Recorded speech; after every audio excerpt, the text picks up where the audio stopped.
The Utopia Project. Hello and welcome to the Utopia Project. It's a fun little place where we build hypothetical worlds for everyone to love and enjoy. I'm Chucky T and I'm joined each and every week by the Bono Choppy. Hello. Hello. And I'm joined each and every week by Jack Maggi. Hey up. Hey up. I'm also joined, working behind the scenes, as always, it's producer Vorney.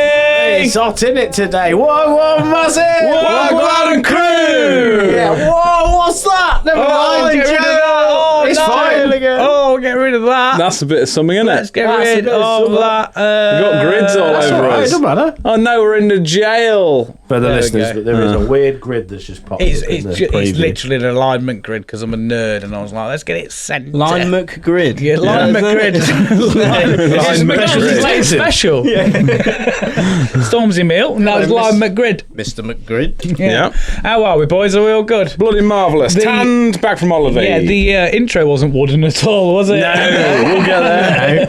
I followed the instructions, man. I know Yeah, you did. you did it well. Good job, What good job. confused me was I don't know. I think I expected you not to follow the instructions, and then when you did, I was like, oh, I don't know what to do now. That's how I went in He's my doing head. it right, shit. When You you took said, every inch of him, didn't you? You went, Did it? hello.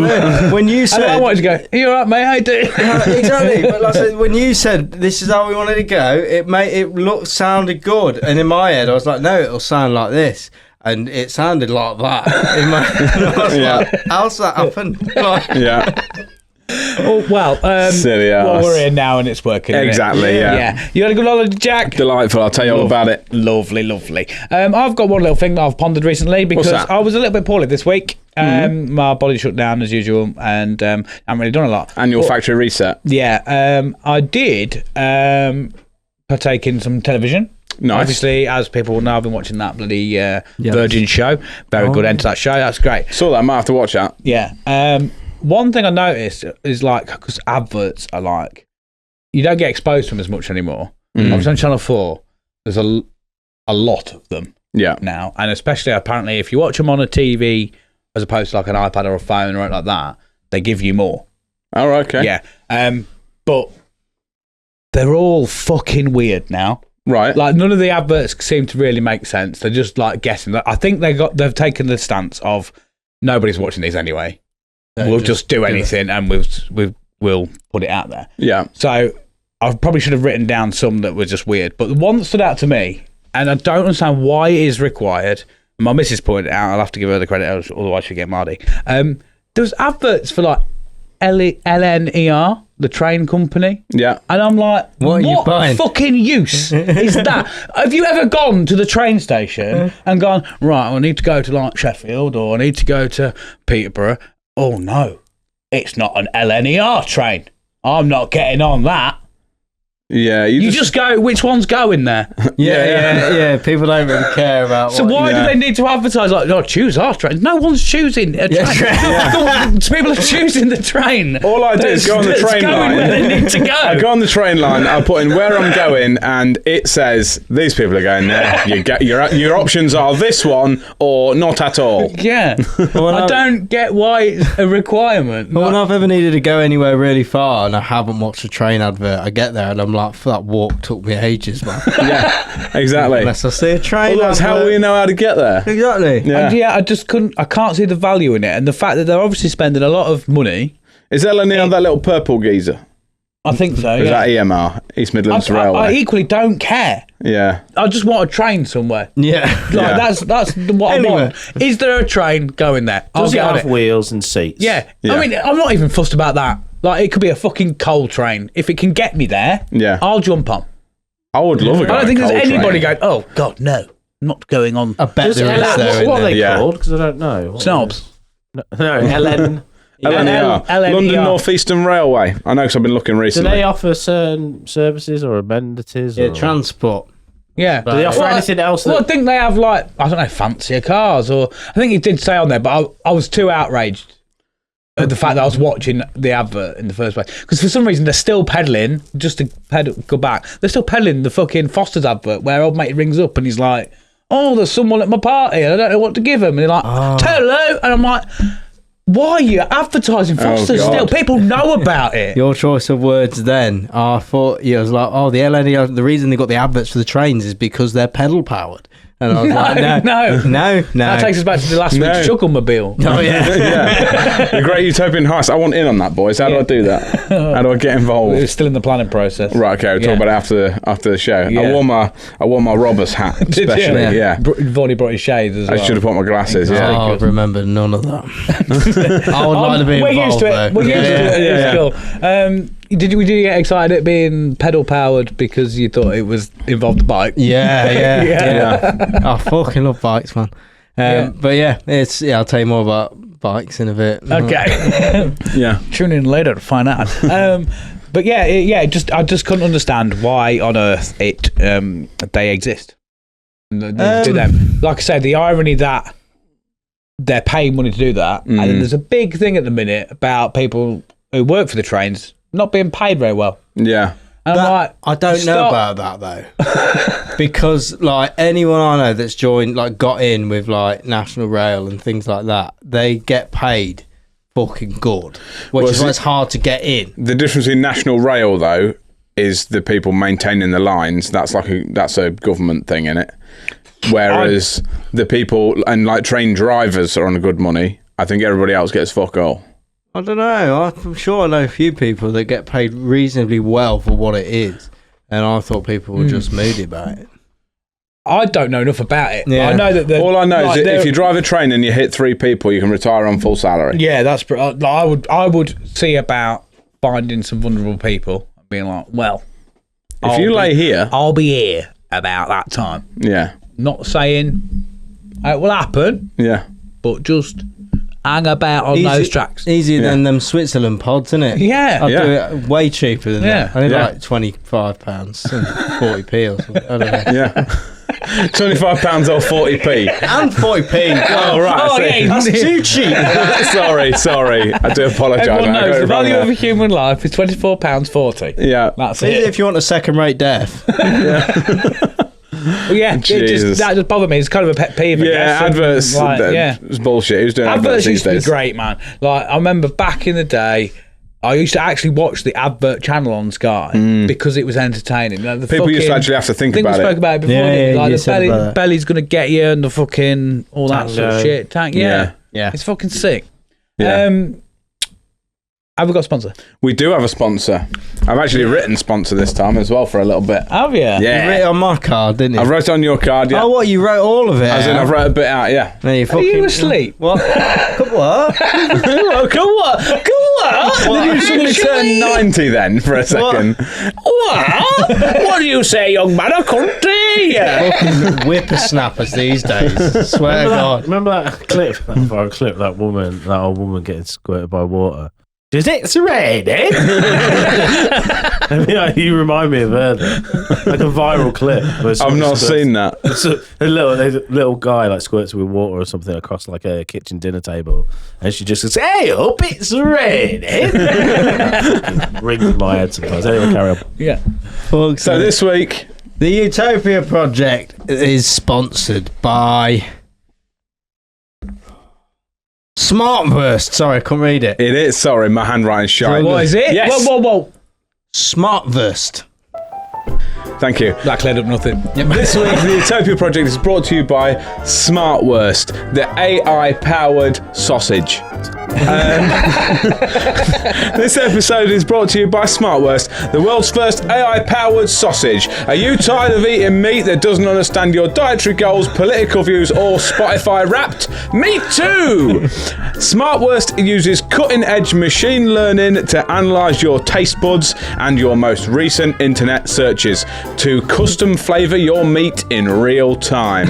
Not your meat, your meat. Yes. Keto, vegan, or aspiring wizard, Smartwurst's patented NeuroMeat TM technology adapts on the fly to provide you with all the knowledge and nutrition that you need. Use Grillgorithm for 10% off your first AI bratwurst. Done. Well Hello done. with That's that. it. Buy Yeah. it. That's actually sick. There you go. Fine. If you're To the too point. cheap for that, you can buy the old Sausage template. Yeah. Well, when I did that, I was sausage like, related. I thought the same thing when I was doing that. I was like, Are you a bit? I eat 70 a week. They are in my life. well, Sharpie bought us sausages the other week, a sausage template. So if you use a sausage template on Smartworst, you can Print your own AI print sausage, your own innit? Smartworst. Yeah. Yeah. Well, Double up. I've Okay. Yeah. had something happen to me on Saturday. Oh, have you? I'll be honest, Yeah. you said you've had something happening and you've got to wait to heal. And Yeah. you've not come here on your bike. And when you put your arm up, I saw a fucking get grazed down your arm. Yeah. Has it happened? What's Yeah, happened? I got into a cockfight. Yeah. What? No, I didn't. I made that up. Yeah, what happened was I fell off my bike. Yeah. Of course. But it was real bad, to be honest. Like, it was just after I went to therapy as well. And I was like, no. I made some headway. And she was like, I'll see you in a month. You be careful. And I ignored her. Did she say ride safer or something like that? Probably. I can't Everyone remember. knows you shouldn't say ride safe or drive safe because then they go and crash. Yeah, I did. Yeah. Well, bad. I had a collision With the road. not Yeah. like a car or anything, you just fell off. but it wasn't just a little fall off. Like, because I don't know if you know where the White Horse is in town. You know Is that where the bottom of Uni Bridge? when we Yeah. were walking up with that cycle race, we walked up a little bit of Michaelgate. Oh, yeah. You know the actual road that turns and goes up? Yeah. My therapy's at the top of that road. Yeah. And I cycled to therapy, and it's supposed to rain, but it was like, it hadn't rained yet. I don't know why I made that a big thing. But basically, after therapy, it was raining. Oh, no. So the prophecy came true. It did, yeah. It was bound to happen, wasn't it? Like, They said it was going to rain, and it wasn't raining, but then when it happened, it rained. and I thought, well, I've got to go with it now. Get innit? your premium podcast here. Yeah. Well, I've decided to bomb it down the hill. And I In the was wet, on slick tyres? Like, yeah. Good job. Yeah, I forgot about that. And I was like, I'm quick as fuck, boy. And then, luckily there was no cars around, but as I took the corner of it, surprisingly enough, my bike didn't want to do that. Yeah, So- that really sharp, really steep corner. Yeah, so I Yeah, carried right. on. I estimate I was probably going about 30 mile an hour and just carried on the floor like an ice rink. My body's skin was left on Just the road. your skin. Yeah, it was bad. And then I remember... Did you receive any head trauma?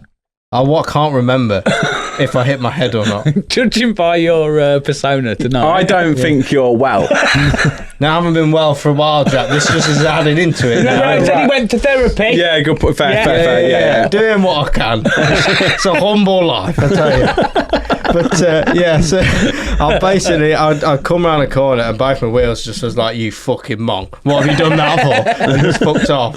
And then Nice. I just remember being like, what the fuck? And my glasses had I thought they were smashed, but they'd just folded up nice about a mile away from me up the road. My headphones just went out like that. So luckily I found them and everything. And then two people come over and was like, you all right? I'm like, I'm on the fucking ground, man. Like, in a weird position. I'm not good, to be honest. And I remember my bike just flew out from me and I was just on the side. And it was that much. I was just like, I stayed there for a bit and was like, fucking... What? I'm here now. Did you not get up and go, yes, love that, yes? No, I didn't. I got up after about a minute and was just like, and I was looking at my arms and that, and I was like, oh, that fucking hurts. And I didn't bit of road rash, Yeah, I love a bit didn't of road realise rash. till I got home what I'd done to my hip. Yeah. Which then also the next day I went into work and there was not the day after, sorry. And I told everyone what had happened. And I was like, I decided to put a bandage on it because I was going to be all like protective and shit. Where? Where? On your hip? On my hip, yeah. It's about there. But before I just left it, I thought I'll just air it off and never do bandages and that. But I was like, oh no, I'll put a bandage on. And then Like a dressing, do you mean? Like a sticky thing, yeah, big one. I got some from the hospital. big sticky pad. Yeah. But Hospital. yeah.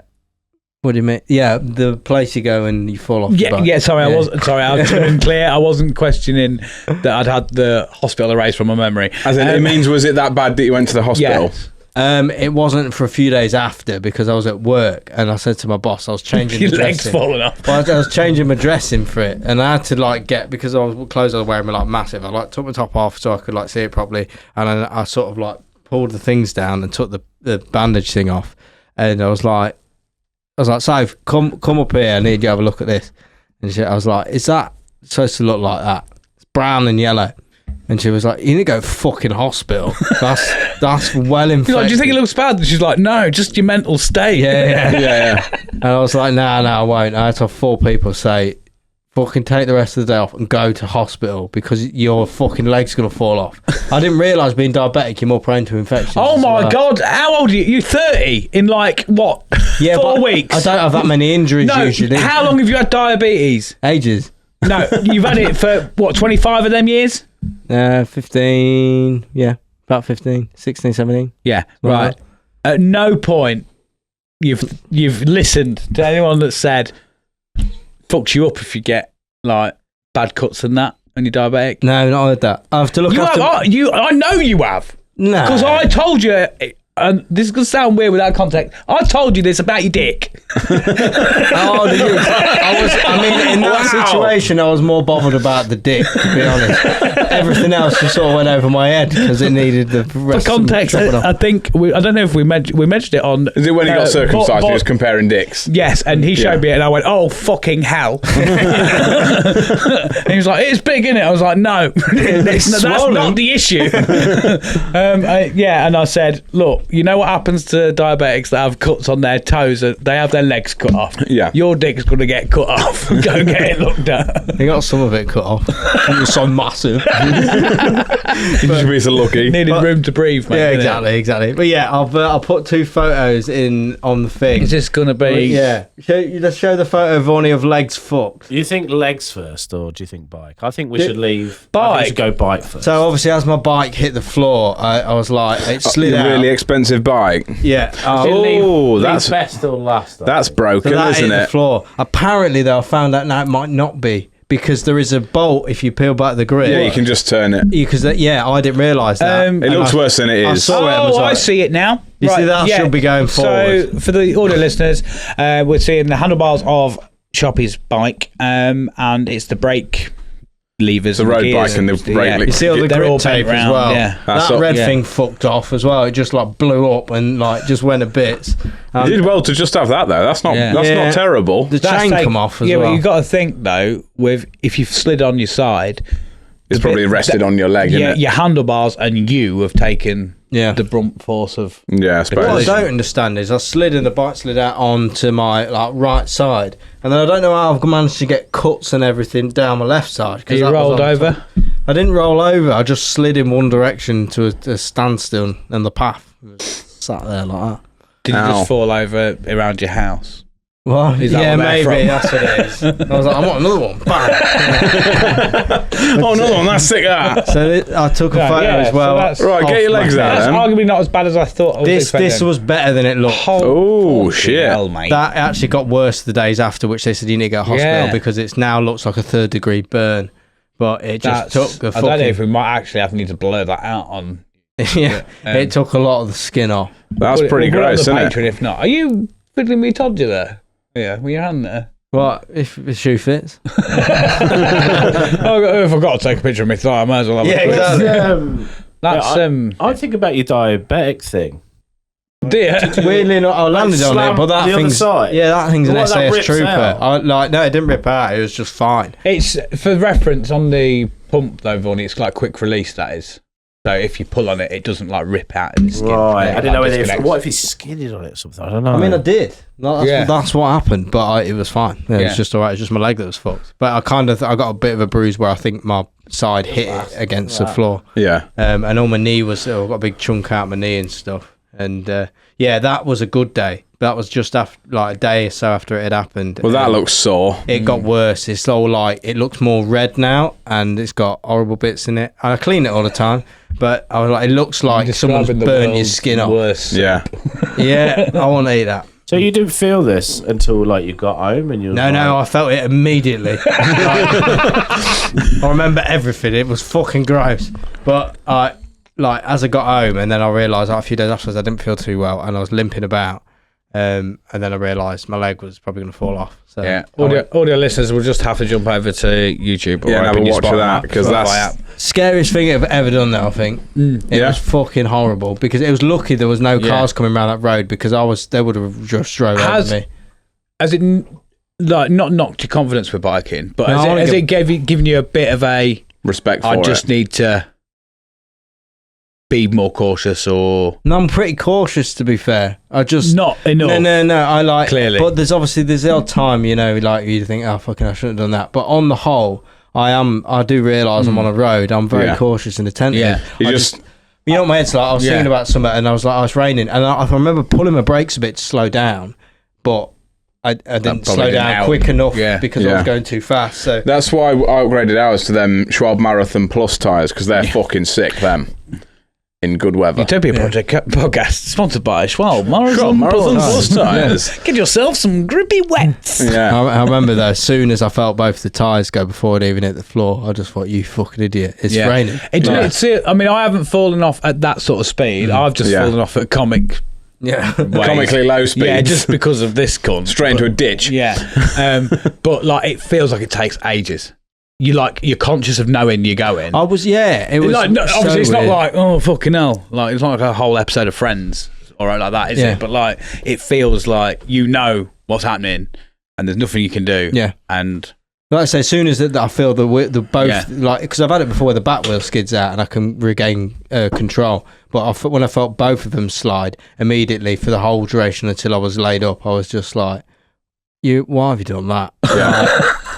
And now you just... I would go so far as to say that is probably the worst feeling in the world. When you go to fall off, I've done it a lot off bikes, like you say. When it, like I say, it's the second both wheels go, and you're like... That's it. Like I say, you just think, I've just got to deal with whatever's coming my way. There's nothing I can do about it. Yeah. And it looks like all of that is coming my way. And like I say, you're just like, right, what's going to hurt me the least? What position will hurt me the least? I didn't even have control of that, really, because I was in shorts and that and just a t-shirt, and I just felt it was like the world's worst cheese grater slide ever. My body was just fucking gliding like that. It's all right, my wheels can slide out, but I can get good grip on my skin. Right, I was like, fucking hell, can I not like just have that slide over as well, like a water slide or something? Did you not have trousers on or anything either? Or was it like have your oils on? Yeah, if you was oiled up, I would have. The impact would have just. I would have gone into someone's house. You just carried on. Still be going now. Halfway across the Atlantic now, wouldn't you? Stopping like that, moving at 40 mile an hour. Yeah. Still going out. Sean fell off his bike, but he was pre-greased. It's all right. I don't need to buy a train ticket ready for now. Sharpie fell off his bike 6 months ago. Oh, is he all right? I don't know. He ain't stopped yet. Yeah, fuck hell, they are. They're adverts. I've just remembered because I've just kicked him. I did get you all some gifts. I brought you some holiday tap back. Oh, holiday some tap. Classic holiday. When you go on holiday, you've got to get holiday tap. He's going on loads of holidays this year. Loads of presents. So I bought you some holiday tap. You should feel privileged because this is the only tap I bought. I didn't buy anybody else no tap. Oh, bloody hell. So good, because we're important. Yeah. So you've got some classic holiday get-ups, yeah? What's the first thing you get when you go on holiday, Vorney? We've been through this. A gun. Yeah, no. Not a gun. A gun. No, I've been through this. You get holiday caprice, don't you? So pass that around to Vorney. He's got his very own. You bastard! One thing that I did get mad at, I have to say, because that's genuine holiday caprice as well. Yeah, it's not even Papadopoulos. It's the Greek version. It's yeah.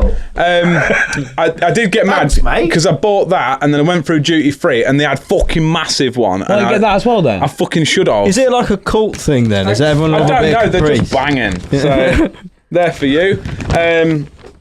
Chunk, I know you smoke a bit, don't you? Yeah. So I got you classic holiday tat. Yeah. I got you a lighter with people having sex on it. Oh, sick, mate. Oh, it's all Greek in that. Oh, there's like, it's threesome and Threesome. that. I nearly swapped it. I love Greece. That's what it says. Is that what it says? I just saw the three people. I love Greece. 3 people shagging. There you go. When in Rome. Yeah. When in Greece. When in Greece. There you go. Yeah. That's what Sharpie looks like. Last but not least, the last thing I got for you, Sharpie, the first thing I saw and I thought of you. What do you think when you think I'm on holiday? I'm going to take this back from our mate. A nudie. A novel opener. Oh, There you go, mate. Thanks. It's a bottle opener with a penis on the end. Got these. I've never. You have? understood Yeah, it. it's one. Yeah, true. It's yours now. I've always wanted one. And then nice little thing of a turtle. I took ages looking for the good designs. That's weird. Mine's painted like that. Yeah. That's nice. That. There you go. Got your little novel opener, Like mate. little Novel chopper. opener. Little chopper. Let's have a open. look. And again, what made me mad, I went and bought that. I went in the next shop. There's a fucking massive one. I was like, I should have got that bastard. Yeah. Right. We'll be back after this advert. Utopia Project. Hello, everybody. I'm sure you're enjoying yet another belter episode from the Utopia Project. While we've got you for a moment, do us a massive favour, won't you? Subscribe on YouTube for us. We're on the road to 1,000 subscribers, and obviously we want to see that number go up. Everybody's loving the show. We love being on the show. We love the guests on the show and all that. Do us a favour, tell your mates, subscribe, and just help us grow. Be in there on the ground level and all that jazz. It'll be really good. Yeah, love you. Bye. Welcome back to the show. If you are enjoying today's episode, don't forget that you can subscribe to our Patreon. You can pay as little as £1 a month, and on that you'll get a load of exclusive content, you get extra episodes, you get discounts on merch, and you get to see the uncut, uncensored and extra sexy versions of all of our public episodes. To sign yourself up, tell your mates. It's really good on there. Sharp into it. Phenomenal work. You need to get on You don't there. sound too excited. Well, no, I am. I was just starting my engine, mate. That's all. Yeah, you need to get on the It's really Patreon. good. Like, encourage them, Yeah. Sharpie. Yeah, it's really good, mate. Thanks. It's good. Oh, I sound sad because I'm not on the Patreon. That's why. You're not allowed It's to see actually it. bad for your mental health to not be giving us money. Yeah. Yeah. Are you enjoying the Patreon, Jack? Love it. We've got Absolutely a couple love of it. special ones lined up soon. Yeah, yeah.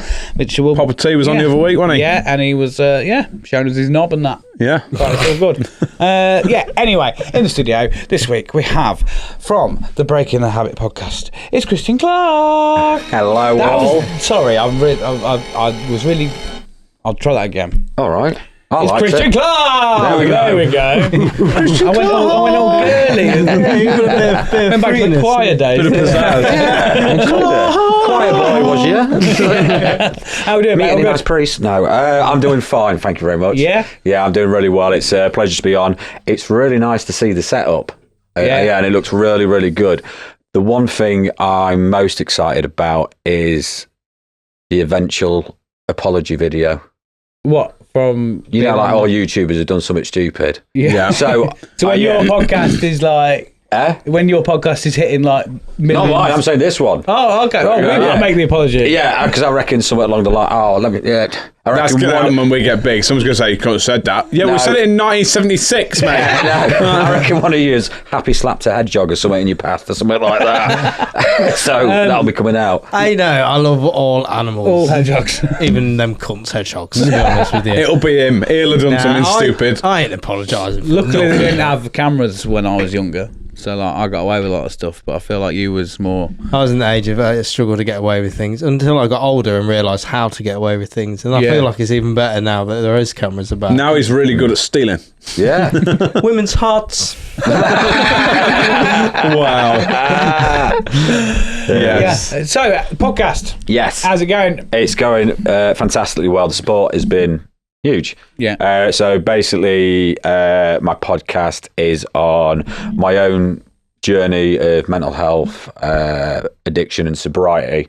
I previously started it in COVID, and then I took a 5-year hiatus and was sober some of it, and then went back to old habits, you know. And then now I'm on the straight and narrow again, and it's nice, you know, to give people a voice. That's the thing. So I'm fortunate enough that I've made it out the other side. Right. Okay. It doesn't mean that every day is easy for me, or nor never will it be. But the point is, I'm in a position I've been to meetings. I've been, to recovery meetings like AA. I've been to places, what help retrain your brain and stuff like that. There's people out there who fear too much to try and do them, or even identify themselves as having a problem, either alcoholic or addict. So if I can give them a platform and a voice just to listen, and hopefully, fingers crossed, they don't have any relatabilities, but if they do, then maybe they might get the confidence to speak up about it or ask someone about it. Or it could even be a loved one. They might be worried about, their daughter, their mother, their father, a housemate or whatever like that. And it might be important for them. So that's what I liked about just one of your like sort of clips/pictures from the episode was that you were saying that you weren't there to tell people how to fix their problem, and you weren't there to tell them this is the road you take or this is how we do it. You were just there to share your story and to go, this is my take on it, and if that helps you to cross a barrier or bring yourself out, then, which I think is refreshing in a world where sort of mental health is talked about a lot, but not. You need to do this, you need to do that. Yeah, not quite as honestly. Yeah. No, You know what I mean? the problem is there's too many fuckers out there who think they know it all. Yeah. And Guilty. Yeah, but you do. I've seen it. You're a clever boy. Fucking annoying, isn't it? No, but in terms of sobriety, right, there's all these people out there and they're like in it on TikTok and Instagram. Oh, someone's going to come at me now. I'm not going to mention names because I don't really know that. I've only just started proper. But like they dictate your lifestyle. But I know, not like if nothing works for everyone. Some things you might take. So I've got different people appearing on different things. All right. So my next guest, she suffers with autism. So that might create gather some leverage for that crowd of people suffering, with any form of addiction. And but for the people who said you need to do this, you need to do this, and you need to do that, bang, let's all do it then, and let's all be cured, and let's everyone be sober who's struggling. Don't work like that. No. You can't just follow one fucking guide. Different strokes for different folks, isn't it? Yeah, that's what I've said always. Yeah, but yeah, it's so true though. Like you can't. Yeah, you need to try different things, and I'm sure everyone in this room has maybe faced something, regardless of what it is, and sometimes you fail. Yeah. You learn from that. So what sort of, obviously, sobriety pushed you into sort of wanting to do this podcast and stuff. Yeah. What was the catalyst way back when for starting drinking and all that? Good question. So I didn't identify the catalyst till probably 8 years later. Right. And as an alcoholic, who's someone who wants an addict, someone who wants everything then and now, you kind of push the barrier. So my latest episode is called Rock Bottom. So the rock bottom we kind of look at as a catalyst for wanting change. Because once you reach that point, okay, so for instance, when I was drinking, I would say, right, it didn't happen overnight. I didn't wake up and go, you know what, tomorrow I'm going to be a full-time alcoholic. But what I did was... It slowly gets worse and worse. Yeah, it slowly gets worse and worse. It's not something you like choose to do. But like, so, yeah, I'd be drinking, say at a weekend, I'd be the weekend guy. Yeah, and then I'd be, which I enjoyed, like I met you guys in bars and stuff like that. This is how we all met. And it's nice to be like, on this side of things again, having conversation. Probably where I'm not chatting shit, but a little bit of chatting shit is good though, isn't it? Oh, it is, yeah. You just gotta. I've had to learn how to do. How to do it normally. Yeah, like retrain the pub talk. But yeah, so like I'd be drinking on weekends, and then I'd be like, right, I won't let it get into the week. Oh no, it's gone into the week. Well, that's fine then. Okay, I'll tell you what I'm going to do. I'm not going to drink in the morning. So you push the boundary. And then I'm like, right, okay, I've not done that. I've not been to hospital yet. Had a seizure, went to hospital in South Korea of all places. Oh God. Yeah. Fucking hell. Fucking $3,500 later because I didn't get bloody insurance. Yeah, but anyway, that wasn't even enough. I came back, I drank like 3 weeks later. Was that alcohol induced in the seizure? Yeah, right. Oh, so this is an important thing I'm sorry, this is really bringing it all down. So the two things I was addicted to was alcohol and benzodiazepines, which is Valium. And they're the two things you can only die from withdrawals. Obviously, you can overdose on anything. But one is prescribed and one is readily available in every shop, advertised everywhere. Yeah. That's one thing that we actually touched on last week, yeah. wasn't it? Like you were saying, we was talking about like the restrictions they have on like cigarettes and like even sugar and stuff like that. And we were saying about how what's mad is that like stuff like weed that's medicinally prescribed and has some health benefits. Yes, not in all ways, but a lot of things, and it can be used in a good way. The doctor never says, go and have some pints. No. It's true. Legal. Yeah. It's crazy. I can't get my head around this. No, I know. And like, but I want to get this across as well. I'm all right. I know people who can't go down the booze aisle. I know people who can't step in pubs. I know people who, you know, can't go nights out and stuff like that. And I completely respect that, because for them, that's too much of a trigger. Fortunately, I'm in a position where I can do so. And not to sound like an egotistical arsehole, but I couldn't drink enough in enough time to warrant me being there. And by the time I'd drunk enough in that short amount of time, I'd be twatted. So I prefer to drink back at home. But going to that thing, I'm not a sober pusher. And like, I know, weed used medicinally is fine. Like, I don't do any drugs whatsoever. But I'm not going to go, oh, you should try this because it's going to... Again, you know that whole one, like, oh, do this and you'll feel a lot better and all these motivation. No, you do what you're doing. If you can get away with it, because I can't, get away with it. And, you know, you do what you want to do. I'm not endorsing drugs, but in terms of drink, if you want to drink, drink. But just be wary, because you can slip up on it. But I can't push everyone being sober, because it doesn't affect people. I've got an allergy to... you know, a substance, and that's a good way of putting it. Yeah, and to be fair, I'm happy I have, because I've grown so much as a person. I've developed mentally, not physically. I've developed as I've got like I feel gratitude now. I feel you know, I can have intellectual conversations, you know, meaningful conversations with people, and actually be in the right frame of mind to listen, and, you know, not just cut in, just listen, absorb it and stuff like that.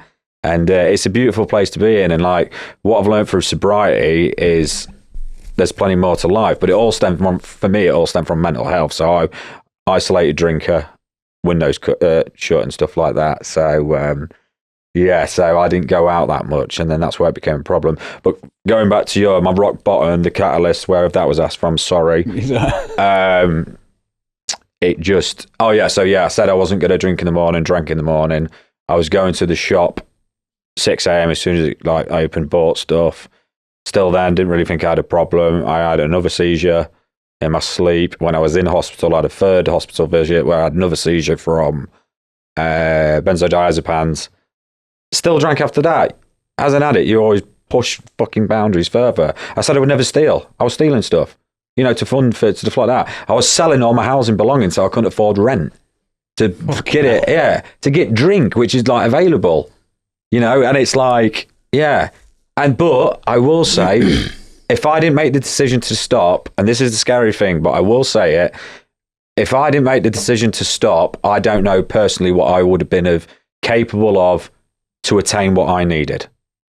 And that's not, you mean. Yeah, because once you're desperate, you're desperate. That boundary gets pushed that little bit further. Exactly that. Yeah. Look, we ain't bad people. We make severely bad decisions. Yeah, 100%, man. Yeah. And I think it's interesting what you say about the pushing the boundary, because it's like anything. Like, you look at it in a positive term. If you're trying to reach a goal, and it's a big goal, you take little steps. You don't, you? So you walk up, and rather than be like, I can't get up there, it's too hard. That it's all about right next day in front of you. But what people don't often talk about is how you can blink and not realise that's doing the opposite, because you won't look and go, I'm not going to be in that position down there. I'm not going to be doing that. That's not me. But one day leads to the next day, leads to the next day, and before you know it, you haven't realised you've been on a slow decline for a while, and then you turn around and you're like, fuck, again, you've pushed that boundary, that step down again. It's taking your eye off the ball, that is. Yeah. And I always now, a little motto I live by is progress, not perfection. Yeah. I used to work 7 days a week, had my own business. That's another thing I lost a business, lost relationships. You know, I had bottles all around the house, got caught many times, lost a lot. people have lost more. I'm not making my story is relevant to me, and this is another thing to anyone who's listening to this. If I say something and it sounds worse than what you're going through, that's irrelevant. Look for the similarities with what I'm saying, because we can only live the lives we live in our shoes. So we only know. So when I speak to people, if they've been in prison or they've been, institutionalized or they've been into rehab, I can't fathom that, but I concentrate on what I know. Yeah. And that's the idea with the podcast, to get different people in for different perspectives. And then that way, going back to an initial thing about that one way fixing all, I should have a spectrum of them of different people who are going to be amazing to have, open and honest, and offer insight to a lot of different things. And that's the plan. I can't fault you. Yeah. To be fair, mate, yeah. I've not been an addict, but like I can see, because my thing was weed. I don't really massive drink, but like, well, I was doing weed for like because I think I got ADHD. Again, I hate fucking calling it all that, but this is the only things that quiet my mind. And for about like a year, I think every night I'd smoke, and it became a thing. Luckily, I had a missus that pulled me out of it, because I realised the road that it would have gone. Because I'm starting not to care about anything, and the next day it's like quite different to drinking. But it's like, I definitely saw a road where, oh shit, I know how bad that could be. And luckily, I got a missus to be like, hey, you need to, because she noticed a change in me. She noticed different. I started to like not be bothered about anything. But you can see that road, man. And like you said, every journey is like different, isn't it? Like you don't necessarily, just because your thing, somebody might have a worse experience. It's not the point. Like, your point is your experience is your experience. You're low. And when you said about rock bottom, like with rock bottom, I feel like that's different for everybody. I think people have different lows. Some people can go lower than others. Some rock bottoms are, I don't want to generalize, but it's different for different people for sure. Of course it is. And it's that's an amazing point, because, thank you for bringing that up, because everyone's story is different, like you said, and everyone's rock bottoms are different. And also, if someone listens to something and they've not reached that rock bottom, that might justify them carrying on. 1,000,000%. Because they're like, it's not got that bad. Do you know what I say? I'm telling you now, I keep pushing fucking, I'm an addict, I'm an alcoholic, I hold my hands up. Okay, that's who I am for the rest of my life. I can't keep pushing things.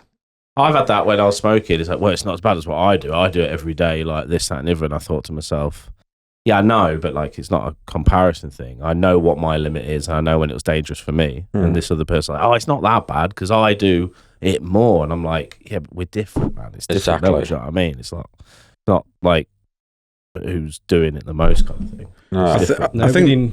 Nobody knows what's going on in anyone's head, do exactly. You could drink fucking loads, and if your mind is pretty sound, then it is what it is. But on the surface, you're like, you can drink loads, and it's fine. You don't know what's going on in there, isn't it? Especially in the UK, man. It's weird not to drink in the UK. My missus has a problem with alcohol, and she had to come off it. She doesn't do it. She's teetotal now. But she used it as a coping mechanism to be in social situations. I think she's on the spectrum somewhere. And she used it, and then she had to go to therapy. Years it took her to learn how to be in social situations without drink. Yeah. So it's weird what gets you as well. Like alcohol, I've never really not had a problem with. But it's like different people, isn't it? It was weed that got it for me. I've done a lot of drugs, and I think weed was the one that got me, which was really weird.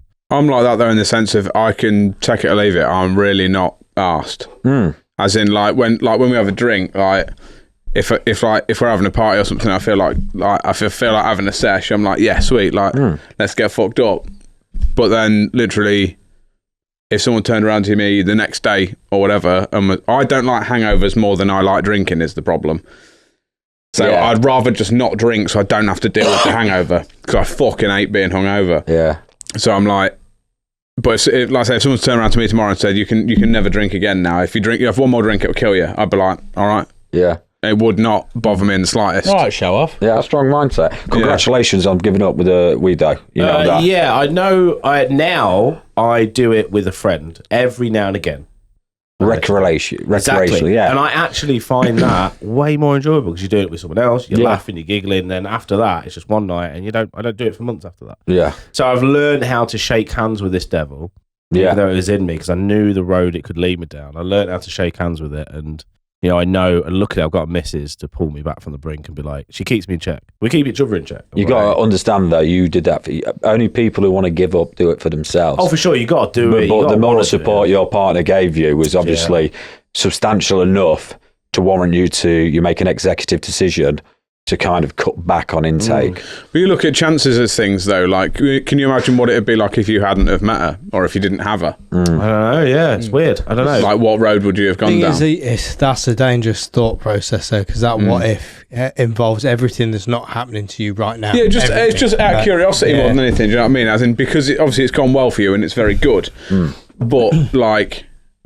I think you have to have at least a bit of a respect or an element of what could have happened had someone else not said something. We've been on the other side of that as well with like the support, and we have had friends and have friends that are, you know, you worry about them and you're like, mate, this is a problem, and you can only sort of say something to them for so long before you kind of you have to step back a little bit, you know, kind of manage from afar and be like, well, I'm here for if and when something bad or I have to say one I'm particularly concerned about at the moment, who weirdly when you started talking I think I might shoehorn him in your direction and just see what happens, but absolutely go from there.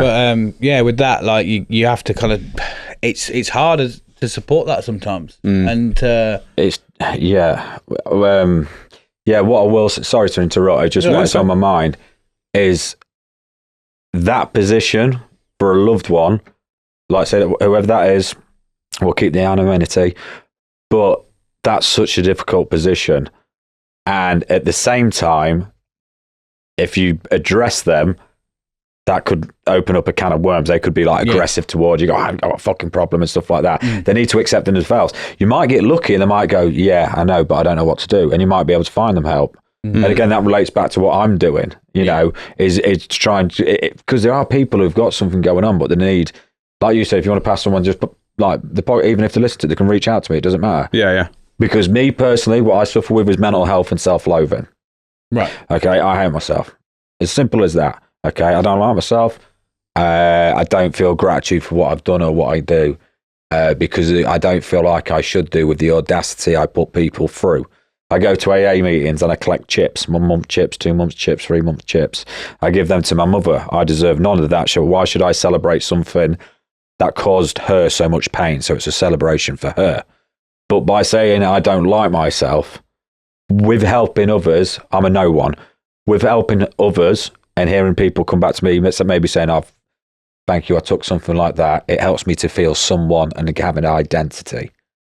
Good shout. Okay, so it's part of the podcast then is kind of giving you a bit of a purpose as well then. Purpose and perspective are the two things that keep me sober. Yeah. If I didn't have a purpose, I wouldn't get out of bed. That's how my mental health treats me. That's the key, isn't it? Everybody needs purpose. I think that's the thing. And it's finding it. Yeah. And you know what? I'm grateful because fucking hell, this is why I'm grateful for. This is one thing I'm grateful for, to be an alcoholic, to be in this position, to have purpose. Yeah. Like everything kind of happens for a reason a little bit. It's cliche, but it's true, man. Like I'm a big believer of that, because where would I have been? I'd have still probably been that party guy at a weekend. I thought I needed drink to socialise. Like I used to drink, I won't name names of bars, but I used to drink in bars and stuff like that and just do stupid amounts, and everyone's like, no, you're not going to do that, you're not going to do that. And I went, fucking watch me. I know I can do triple that at home in one glass. Do you know what I mean? So, but I thought it was, there's a famous Robin Williams clip. I did everything for a laugh and to make people laugh. That's what I wanted to do because I didn't want them to feel the pain I did. Now, Robin Williams said that, not me. Well, you can't say fuck all about it now. But but another sad case, you know what I'm saying? Yeah. But that's where I got my pleasure, and that took me away from there. But now on the contrast, going back to reason as a drinking, I've done a little reel. I wasn't going to share about any of this, but I'll do a quick bit. So when I was 18, I had an incident. Me and my cousin found some porno mags. No, I'm joking. Oh, God. Yeah. No, I had an incident where I had an intrusive thought. Now, I don't know if any of you know what one of them is. You're right. Okay. So it's not a case of I'm going to dye my hair blue. Oh, I've dyed my hair blue. It's an intrusive thought. Look at that. I've given into it. Intrusive thought is something violent, vulgar, completely unfathomable to the human brain, something that will disgust you, keep you awake at night, and prevent you from doing a lot of things, spending time with different people or whatever. And I got that at 18. I'm going to save what happened in the thing. Well, nothing happened, but the thought, I'll save that for a future episode. So anyway, this is the insanity of my disease because of that. I recently got diagnosed with OCD and intrusive thoughts. And when the drink stopped working, the drink and the pills worked to take them away. Escapism. Yeah. And it was fucking brilliant. I ain't going to lie to you. It was brilliant. But the more and more it went up, my tolerance got higher. It left me more unlikely to go to work and stuff like that. And they gave me to a point where it started to stop working. And then I'd get like a few days sober. And you spoke about you don't like the hangovers. And that's probably massively because of anxiety induced maybe or something. I don't know. You just feel really fucking unwell, don't you? Yeah. Do you know what I mean? Nobody stands there in the morning and goes, do you know what? Do you know what I fancy doing tomorrow? Feeling really fucking ill. Yeah. That'd be great, wouldn't it? Does anyone else find, right, I struggle, like, I mainly keep away from booze as well because I get fucking scared of the hangovers. But if I'm physically unwell, I can't separate the line between mentally unwell and physically unwell. So if I've got a hangover, I will feel very depressed, I think I'm losing it more because my body feels physically ill. I can't separate to be like, I've got a stomach bug or I've got a hangover, and that's fine. That's just me being. A hangover is a mental thing as well, though. I think it affects you. It's a depressant. That's the thing. It's a sedative and a depressant. So sedative start with honky dory. Next bit, depressant. That's why I kept going. Completely sedated. Yeah. But as well, then I suppose then you just think all you spend your time doing is thinking, oh, last night was great and then today is terrible. Yeah. What do you say? You steal happiness from tomorrow? Yeah, you steal happiness from the next day. That's beautiful, yeah. What did you say about your intrusive thought thing? Oh, so yeah, the intrusive thoughts. It's weird because I'm glad you guys kind of understand it to whatever extent, but I've seen people post about it online and think you need fucking sectioning and stuff like that. So my thoughts, I won't go exactly into them. I just posted a reel not long ago. I went from being that happy person in the crowd when the drink stopped working, and my intrusive thoughts, what started at 18, thought I was a dangerous member of society and I wasn't allowed to be around people. I thought I could do serious harm. These were the thoughts. It sounds crazy, I know. I promise I'm not going to flip the desk and come at you. But the severity of them, is. I remember having it at 18 and thinking, 19, I'm not going to feel like this. 20, it must be phased. 25, yeah. I'm 34 now, I still get them daily. But I'm on certain medication now, legal. And prescribed, the main one, which helps, dumb it down a little. It's still there. But I would say I've had about 17 or 18 relapses, and I would say this is the insanity. 80% of the reason I did it was to protect other people from me because my intrusive thoughts that I was going to do something horrible. And that thought could be not necessarily imagining it or fabricating it, but I could be in a scenario and I go, well, that could just happen or that. And the reason I know it's OCD because of from the diagnosis is you have a fear of blacking out. Okay. Just day to day. So I could be having this conversation now and have a fear I'll black out and I don't know what I've done. So that shows A, I'm repulsed by the thoughts, and B, the fear comes from a blackout, what I can't actually control. Yeah. But the likelihood of that happening is nothing that's stupid. It's not going to happen, but it doesn't make it more comfortable. You've still got to live just because with the you thoughts. thought it might happen. Yeah, I've never done anything. I've never broke the law. I've never been to prison. I've never hurt anyone. Yeah. But you're constantly thinking about them sort of things. Or Most of the time. Since I've been medicated, But it just didn't make me want to be around people. But I love people. I want to give back. Yeah. But when you've got this thing in your brain telling you that you're not safe, it sounds crazy. I know. But it's just another thing. I mean, like I said, I'll talk about anything, and people can think what they want. But I always think like this, right? If someone doesn't understand alcoholism, or someone doesn't understand the intrusive thoughts, anxiety, addiction, depression, okay, I'm not mad at them. I'm not mad at them. If they want to make a comment, make a comment. That stigma's fine. I'm grateful for the fact that they've never had to experience it or a loved one's had to experience it. Okay, there's too much hate in the world. Like, I'm not going to get mad at them. If someone goes like yourself, and you guys today been brilliant, and you brought back up the intrusive thoughts, you did that out of curiosity. For sure. You wanted to learn more. So then that puts me on a platform where I don't feel like I'm preaching, but I can let go of as much information as I wanted to know, basically to feed your curiosity. So, because there's a lot of stigma in too many things. It's a better way of teaching and learning. Yeah, exactly. Rather than, I think it's the case for a lot of, especially any sort of like taboo topics, where you can take a stance. Where I learned a few years back of like trying to educate people, I guess, but like just about different things. A lot of my stance was from the I'm right, you're wrong.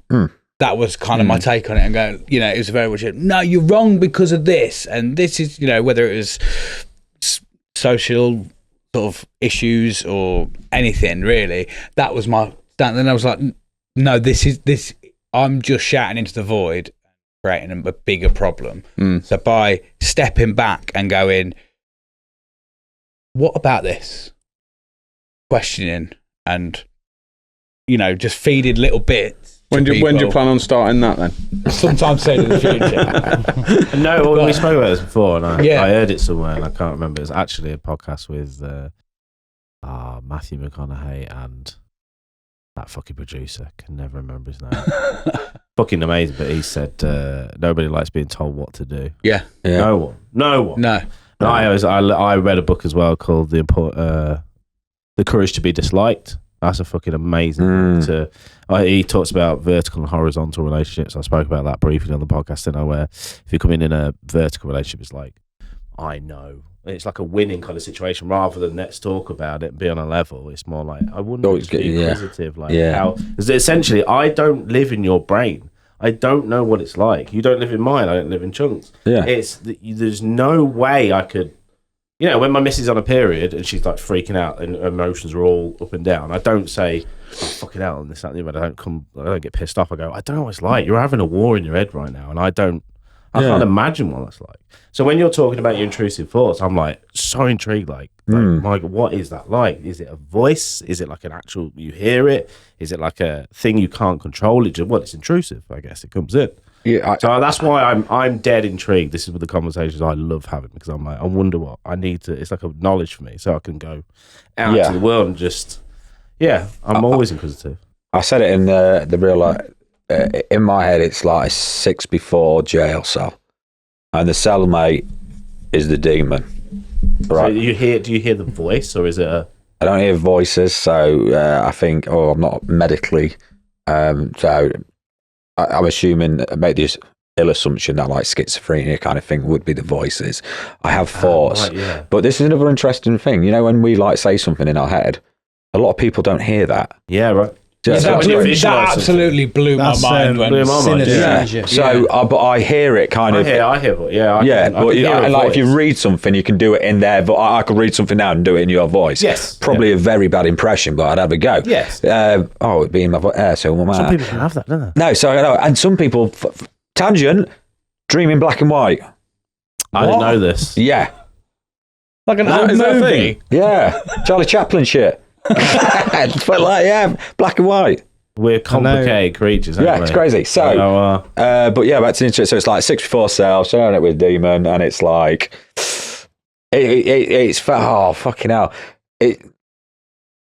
People who know will know, but it's fucking hell, and it is, and it's tough, and you don't go places, and you're isolate. And then I was drinking, and then I couldn't go to the supermarket, I couldn't be around people, and then the theme changed. This is the thing, when your body overcomes one theme, it goes to another theme, and that's even more disgusting, or on par with it. It's irrelevant, you've still got all these themes. What it is, though, it's actually a form of anxiety to protect your brain, right?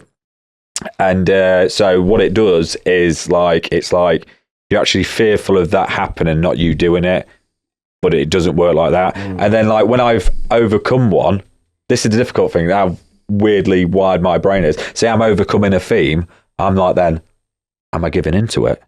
Because I don't feel repulsed by it anymore. Do you know what I'm trying to say?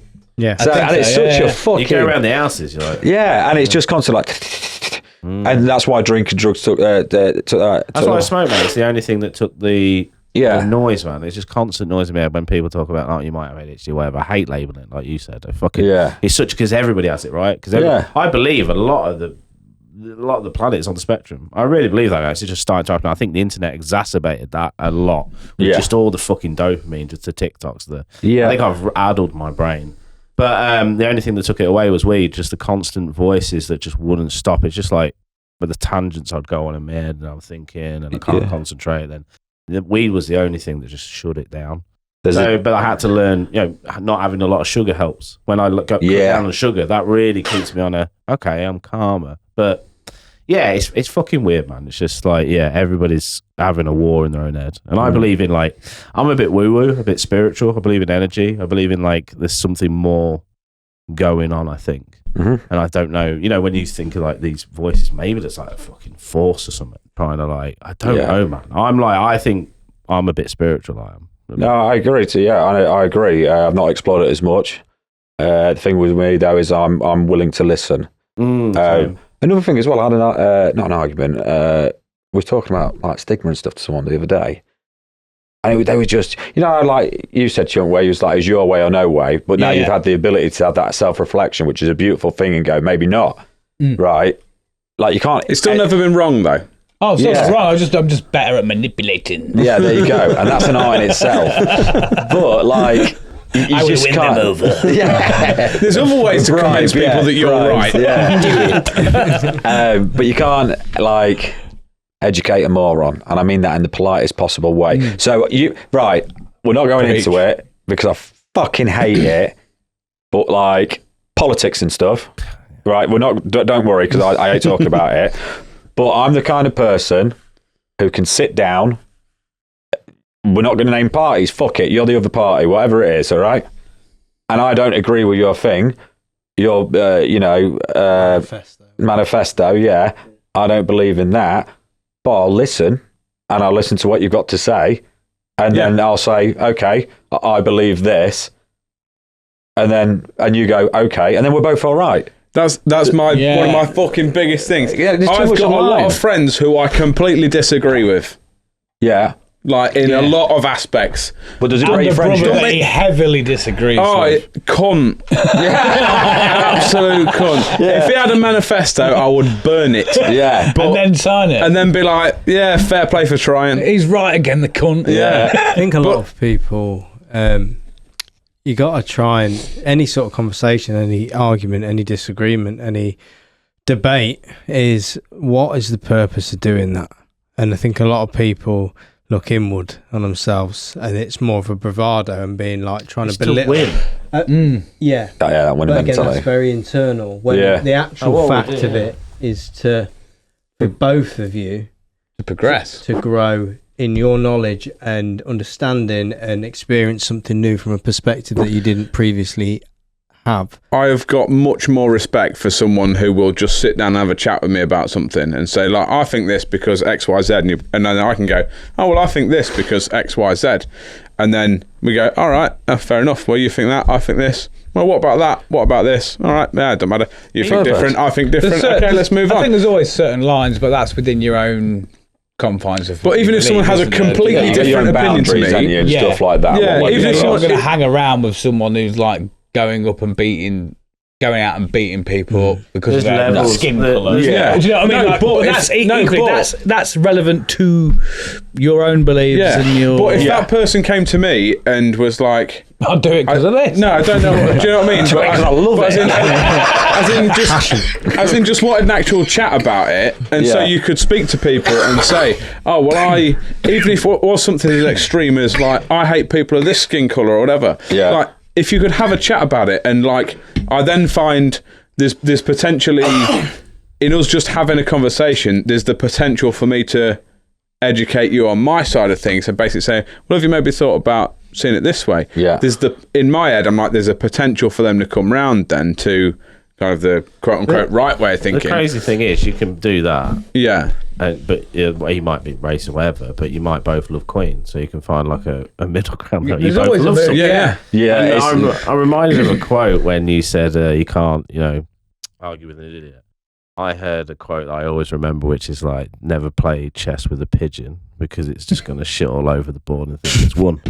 Yes. I like that. That is good. Because it's true though. And I more take now the stance of like, I'm trying to shred my ego as much as I can. I don't care about your political beliefs or anything like that. We're both human. I don't give a fuck. And I just take the form of stoicism now. It's just like, if I don't agree and I can't see a way where this person, I'm not gonna sit here and try and win an argument. I can't be bothered. I just rather, we're both human. Let's chill out. I'm inquisitive. Like, even if this guy's a racist, like, you're giving him a platform. It's like, I'm just talking to him like a human. Like, maybe we can find some common ground and we can. This is what I mean. That's why I like just having chats with people. Yeah, we live in that age now where it's like, don't let them talk, shut them down. It's like, no, actually, talk to them. Yeah. Meet them on a human level. You don't have to like them. Both can be true, You can not like someone as well as still talk to them. It can happen. Yeah. That's what I had a row years ago with my cousin online because I was asking questions. She's a member of like LGBTQ community and kind of fights on that behalf and all that kind of stuff. I was asking a few questions because she posted something. The long and short of it, she posted something. I didn't quite understand what was going on, and I even specifically said in the comments, because I know it can come across bad on Facebook, like, I'm not being a dick. I'm genuinely just asking this question. So what about this? And then the long and short of it, she went off a fucking rocker, started giving me loads of shit, and I was just like, okay, well, I didn't mean it like that, but all right, whatever. And I probably ended up trying to wind her up from that point because I was fuck you. Then she got banned off Facebook and then started slagging me off on Instagram and saying that I'd fucking reported her and got her banned off Facebook and stuff. There's nothing to do with me, genuinely nothing. I was just trying to ask a question, educate myself, maybe I might learn a few things. She took it way the wrong way, and that was that. But I just thought, I'd just try and have a conversation. You can think what you think. If I agree or disagree with it is irrelevant. You are more than welcome to your opinion. That's the joys of the internet. Anyone can put whatever they like on there, whether they think it, whether you disagree with it. Unfortunately, being on the internet and in general life, you have to be exposed to people who may disagree with you. Yeah. Like, in whatever respect, be it a big thing or a little thing. People might, you said it the other week about you end up inadvertently, like on Facebook, because you remove things off Facebook that you don't like, you then inadvertently just get all of your ideas reinforced. Yeah, in your little bubble. Yeah, because you get your own bubble of then people who agree with you, and you're never exposed to people who don't. Yeah, and you need to be exposed to people who don't. Together, has it? It's more segregated. Divide and conquer, isn't it? It's into both. our own groups. It's both. It is both. It depends on it's a double-edged sword, man. It's a product as well. That's the problem. It's a product and a tool, and it's how people use it. But on that note, we've done a little deep section. Should we have a quick little breather and then we get to the fundamentals of Utopia? Yeah, absolutely. It's real deep. I like it. Check out Breaking the Habit Pod. Thank you very much. Good moment. Utopia Project. Hello, you delicious guests. Thank you for stopping by in this Patreon advert. I'm here with the lovely Jimmy the Gent to tell you about our Patreon episodes. Jimmy, tell us a little bit about Patreon. Patreon is a very special platform where you can sign up for just £1 a month and you can get at least 48 hours early access to extra episodes. Well, no, wait, to the normal episodes, and plus you get lots of extra episodes where this man right here, he tells you about the universe and how it is and what's going wrong with it. I can tell you everything you need to know about the universe. None of it's true, but it's quite fun to just be along for the ride, really. I'll tell you some other bullshit as well if you give me £1 a month. But anyway, go back to this episode. Thank you for stopping by, and go check out Jimmy the Gent and the Depressed CEOs podcast. He's sexy. Give him £1 a month. Give him £1 a month. Give me £1 a month. Come on. I'll give him a kiss. That was quite nice, gentle.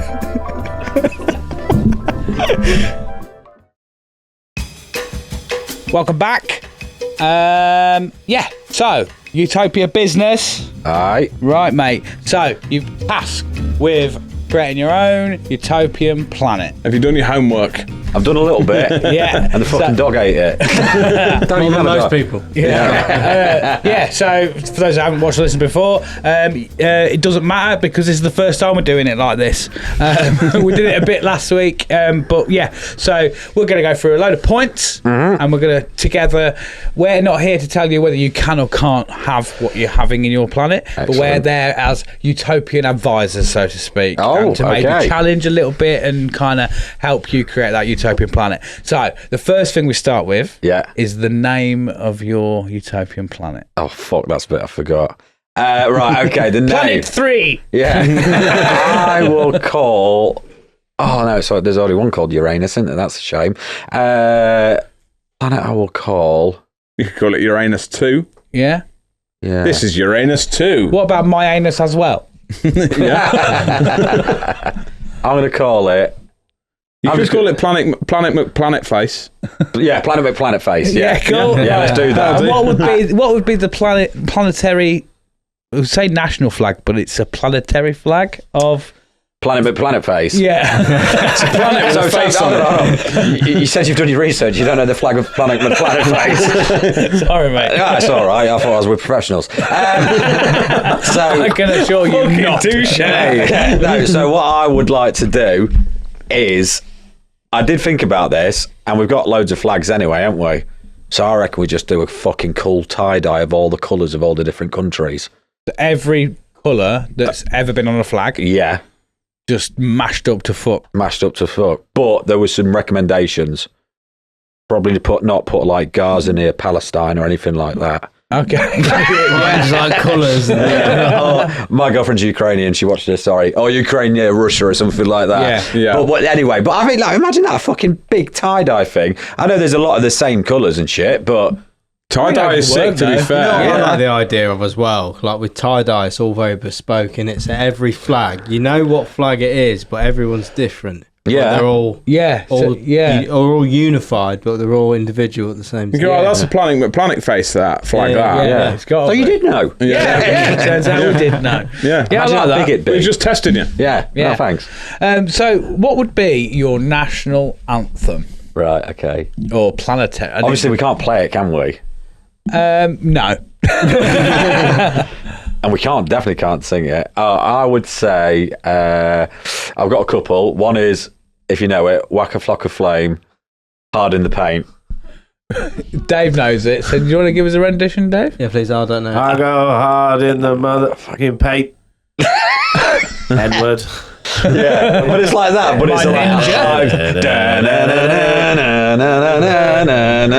gets people hyped. Hopefully, there's not more. I've got a That'd little be bit sick. hyped as well. Yeah, a lot of national anthems are just dull as fuck, Yeah. aren't they? Like Yeah. it's the national equivalent of the Happy Birthday song, and I fucking hate that. Yeah, Yeah, I fucking hate the Happy Birthday song. So something with a bit of fucking Yeah, pizzazz to it. it Yeah. was either that or I was going to say a Limp Bizkit track or something like Rolling or something like that, just to spur on people, something a bit motivational. Yeah.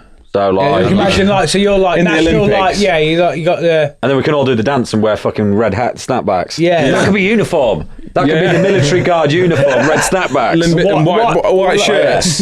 I'm halfway there. Yeah, yeah. Fred, Now is that stand you? for the national anthem of Planet Face. I'm moving. no, it'd be even better than that, wouldn't it? Like, you know, like, I don't know, like the volleyball team comes out and they stand like this, and it's like, please stand for the national anthem. All right, partner. Yeah. You know what time it is. Keep on rolling, baby. I think that'd be sick. Yeah. Yeah. I mean, So, yeah. like I say, We've got to back up. we're here to advise. I think so. You're thinking of it a bit more like sort of in regards to like England, where you've got God Save the King now and like Rule Britannia. Yes. So Rule Britannia is like the war cry. That's Yeah. the pillaging song, that isn't it? Yeah. When we're going pillaging. Yeah. You Yeah, decided well, this. we're going to Rule Rule Britannia, we're remembering the fact that we're massive colonisers. Yeah. We can That's go. what it is. Yeah. We ain't colonised. We haven't sung Rule Britannia in a while, man. And we haven't done no fucking pillaging or colonising. Well, you know what we want? More land, so give us it. Exactly. When you want more land, everyone knows. When you just want to tell people you're there, you sing God Save the King. Yeah. When you want to go take all their freedom, give them some freedom, you sing Rule Britannia. That's way more like shirt off, get your St. George's flags out. Rule Britannia! Hey! Raise the sun! Show us boobs and that! Keep on rolling. Yeah. Yes. Yeah, I like that. Move in now, move out! Yeah, I suppose that could work even better. So it's rolling to the tune of Rule Britannia. Rule in and rule out. Britain's up and Britain's down. Britain's up and Britain's down. Britain's out.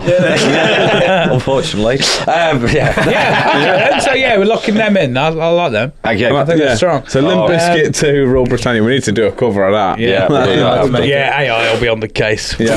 Fuck the environment. Yeah. So task post show. Yeah.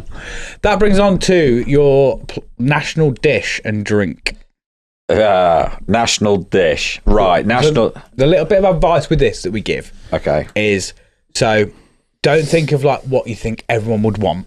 I wouldn't, it's mine. Yeah, exactly. Good, that's what we want. You need to think of like, right, well, this is our national dish and that's what you're fucking having because I like it. Yeah. All right? Yeah. That's the sort of view. So what you got in mind? Oh, I look like I'm doubling down on the British front now. I've always said my death row meal, God forbid it ever comes to that. Well, I don't live in America, so it'll be all right. But is a full English brekkie. Oh, good choice. I was about to say, please don't say gammon, egg, and chips. Nah, but you know, I'm the about thing that is, life, man. Yeah, It's it's good. fucking dull, innit? Yeah, It's just plain, no sauce. It's the got the egg to blandest do it now. meal. Sauce Yeah, got on the egg it. to dip in. You made that rule in your own head. Boring, So boring you've had food. gammon, egg and chips before and gone, oh, well, I can't possibly have sauce. No, It's not allowed. It's not permitted. no, Is it's everything just all right with your meal, sir? A bit bland. That's like saying, I'll have gammon, egg and chips, but it's boring because I just usually have a bit of like dry gammon and no egg or chips. I just like, I don't know. I just it is the food equivalent of the Happy Birthday song. I hate to keep coming back to it. It's just, I find it really dull. No matter how much sauce, you can't add a good sauce to it. Ketchup don't work with it. Mayo kind of works with it. Ketchup and egg is great. Yeah. Kind of works. It's not as dull as my routinely dinner, is it? 10 chicken sausages. And also, this is a man who was telling us about light switches in roads. Yeah. For 15 minutes earlier. there's- on a podcast. He's like, I'll save this for the pod. There's levels of dull, my friend. I'm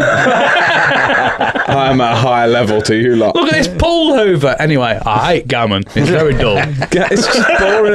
If you put it in a sandwich, I could get that. I could roll with that. Gammon, egg and chips in bread with... You haven't made that more flamboyant, have you? No, with bland bread. No, that makes it better at least. You just made it makes portable. Portable, and easier to eat. You put it in your pocket. Yeah. Choose I'll just get my gammon egg. You could have the egg runny though, because you'd look like a twat. See, that's You'd have the a thing. stain down you. Right, see, I do think an fried egg butty is underrated, but it has to be runny. Yeah. It can't So, be. You can't soft it. right. Sorry about that. I know this show's about you, Christian, but That's all right. he's annoyed me here. Right. So Me this week.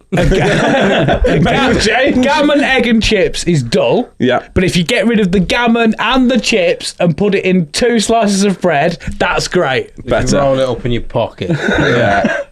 Do you hold it like that? Do you go like that? Like, that's my sandwich. Even a sandwich. Yeah, I have it with a glass of orange juice as well, and I double dip it. Sandwich orange juice. Put it all in one, put the sandwich around the glass. Yeah. So you I can thought have a they little put the sandwich drink. in the juice. Yeah, or do what you want. Yeah. Oh no, wet bread makes me feel sick. Sounds dull. That. That's why I hate feeding ducks. Yeah, exactly. But Full English. back to the guest. Full English. What's your full English? There's a lot to be said for a full English. Oh, there is. What's it looking like? Because Well, obviously there's a lot of debate around it. Right, I'm going to tell you how you do it. Right, on a full English, you got sausages, proper sausages, none of this Richmond. What do you call proper? Lincolnshire, yeah. Good. Right, you've got fried egg. Yeah. I'm not going to be too mad at you if you get scrambled. No, not scrambled, poached. Poached is lovely, yeah. Poached and fried. If you're having scrambled, no, get in the bin. How do you have your scrambled eggs, though, if you do have scrambled eggs? Oh. Because you can have them. Do you have them like mushy or do you have them No, I have them like creamy. cooked? And actually put like a little bit of chili flake in it. Oh, Yes, cheeky. Good Yeah, lad. it's good. So, yeah, got the sausages, got the egg, got the bacon, thick cut smoked. Gotta be smoked. Black pudding. Yes. Black pudding. I've never had it, you know. Have It's black good. pudding, man. It'll change your life. What's the brown taste? sauce. What does it Yeah. taste It's like? all you've got to imagine. Don't think about what's in it. It's just sausage. It's just sausage. Just Don't think a about black it. Put it in your brown mouth. sausage. It's It's just sausage. what is it? Blood vessels or something. No, effectively, really, all it is sausage with blood. It's Yeah. pig soul. It's blood, fat, and spices, is what it is. Yeah. Blood, fat, and spice. Arguably, there's probably worse things in sausages. And it's probably got a lot of iron in it, thinking about it. Yeah. It's got blood in I've it. heard It's supposed hard to be good. Guinness. Yeah. What It's it like is. It's the Guinness. food Guinness. I used to be dead against it's a it, hearty meal. and then a bloke I work with forced me to have something. He's like, look, I will buy it. Just I insist that you try it. If you don't want it after that, you don't. But don't slag it off when you've never had it. Yeah. And I was like, good point. That's Really fair. So I tried aggressive. it, and I was like, this is banging. National dish. So it's an all-day breakfast then. Yeah. Yeah. And you know the good thing about that? It's all day. Yeah. So, yeah. Fucking sick. Yeah, everything Dairy you need at as well. night. You get in trouble. So yeah, the next thing on the list is your currency. So with this, Oh, just quickly, you didn't go for drink. Did you want a drink? Oh, yeah, what drink? I'll have a soft one, please. Yeah. I would go. I will go for. It's road. Oh no, can I have two? Yeah. Cup of tea. Yeah. Yorkshire tea. Yeah, Right. isn't it? I'm Good sounding shout. double British now. Like everything, I tried to start with like all the flags. Like, no, we'll make this all like fucking multicultural. Yeah, everything else. Everywhere. Now we've got Royal Britannia, full breakfast, and we've got fucking. Stand back from that flag a bit. That's a bit of fucking Michael George Cross or whatever, isn't it? Michael Jordan. I think it's Michael Jordan. yeah. Michael Jordan Cross. I'm gonna go cup of tea and a Monster Mango Loco. Yeah. Ooh, Sounds fast. Loads of people love that. I don't like they? that. So it's like the national drink is something that like all your civilians are going to just be like off their tits all the time. Yeah. It's like, time for another monster. Yeah, they're gonna work faster. Yeah. I mean, I could have put wells in there and had unlimited water, but That's You it. got wells of Monster Mango Loco now. yeah, who'd have thought it? All of them just showering in Monster Mango. Oh god, can you imagine how That's sticky that'd be? It'd be horrible. Yeah, the next thing on the list is your currency. So yeah, like I say, it's not. We're basically banning it from being a trade or barter system. So I guess it's more about what your currency would look like if you were going to use other kind of tokens or anything like that, and what its title would be more than anything, so that you could trade with other planets or whatnot. I've thought about this, and now have you explained it, I'm not sure if I'll get away with it. One of my favourite series is Fallout. Right? And you know, like the Fallout, the great, caps. Yeah. I wanted to do something with the caps, Mhm. and I had a good idea, but now they've only got Monster and fucking cups of tea. I'm a bit bollocksed. No, to be fair, we probably took that to the extreme. The other drinks will be available in your planet. So that's like, you know how like Yeah. England's known for cups of tea. I just felt like you said a brand on a radio. Then it's like Coca-Cola. Other brands are available. Yeah. So cups of tea is like an English national yeah. drink. Iron brew in Scotland, sort of thing. Yeah. Ouzo in Greece or wherever it is. So these caps, I thought about this, and like, so you could have like bottled water, which is cheap, and as like if it was a more expensive bottle of something, that cap would be worth more money because Right. it makes sense to be the more money one. Yeah. Yeah. So yeah, that's basically it. So if someone's bought, I don't know, fucking Voss water. Voss water, it's got to be my currency. You could you sell it and you get so many caps, and then the higher the better the product, the more the cap's worth. So basically what I'm trying to get at is like we've got fucking £5 note or £1 coin, £2 coin, £5 note, £10 note, and then but they'll be You could do replaced by whatever cups. denominations you want. So you could have like a £47 coin if you wanted, I've always wanted one just of to them. be like a prick, make it difficult. £3.46. Yeah, like What's a meal deal nowadays? 8 grand. £3, £3.80. £3.50 to £4. Yeah, it's pushing What is £4. it? Tesco's one's £3.80. I think. £4, so I'll have a £4 note then. Yeah. Yeah. The meal deal. Yeah, like- So when you get your meal done, you can like, ding, get change. Yeah, that's it. I just played with a bottle of Voss water. Yeah. Yeah, the next thing, so it's like the meat and whatnot of our sort of the backbone of Utopia. One thing you would ban. What's the next question? It's one thing you would make mandatory. Right, because I've got two. Right, let me think of the answer. One thing you would make mandatory. Right, yeah, I've got it. One thing you would ban. I remember the order now because I was thinking about this on the way here. Right, men in the room. You know when you're on the bog, right? Okay, you're sitting there. You're on your phone. I'm aware. Yeah, you're on the phone, right? And then you're on your phone, you're just going for, I don't know what you're looking at, you're just fucking Instagram, something like that, and there's a do at the door, and someone like, you know, fucking talks at you through the door on the bog. Do you get that? Will your missus do that? Yeah. I mean, fucking most of my hate family it. just walk in. I fucking hate it. This sounds aggressive, but no, that's banned. Because that when a bloke's in there, it could be for women too, I'm not going to fucking, do anything, but when you're in there, that's my 5 minutes. In it, it's your little spa. Yeah, that's my spa break. Yeah. Don't interrupt me. I'm To be fair, the most I ever do, I get home from work, 9 times out of 10, I get home from work, my missus is having a shit, Yeah. I get in and I go, hello, and if I don't get a response, she's having a shit. Yeah. So all I do is go upstairs and go, you having a shit? And she goes, yeah, and I'm like, I'll see you in a bit. That's fine. That's my cue, leave you alone To for a go bit. back to what you said about leave me alone, I'm mid shit. Yeah. If we're being honest, it's a bit of a fib, isn't it? Because you finished that poo a while ago, didn't you? Oh, does this go live? Yeah, no, it's true. If we're all being honest no, here. but you won like 10 minutes on there. And you come out and go, oh, my guts today. It's like, Otherwise, the door won't be locked. yeah. Yeah. If you wanted people in. No, but it's just, I don't know, and I wish I wasn't as angry about it as I am, but it's happened to me. Well, yeah, just when it happened, and I don't know why. It's a pet peeve of mine. So I'd like on this planet toilets like cubicles, right, and then there's a door like say 10 foot away from it. So then, like, you could have all the cubicles, and basically that means once you go through that one locks, and no one Like can an come airlock. Yeah, and no one can come to you when you're on the toilet. See, one thing I don't like, have you ever been in, usually it's if you ever have to go to like a disabled toilet or a toilet of services or something like that, when the door is really far away from the toilet. Because I think know what you're gonna if I haven't properly locked that and someone comes through it, I'm too far away to do anything about it. I don't mind. No. So I feel at risk here. There's 2 doors here. Right. That's the beauty of it. So, right, perfect. That's the door, what you come in. Yeah. Then you got your little alleyway, and then there's your toilet door. But as soon that's as fine. So you have your own cubicle there. Standard cubicle. So as you go through This there, is a buffer zone. This is the no man's land, if you no will. man's land, the non-interruption zone. Yeah. And that's what I'd like. And then, and you just been there. My missus taking a leaf out of that, but she just does it with the door open. She don't care.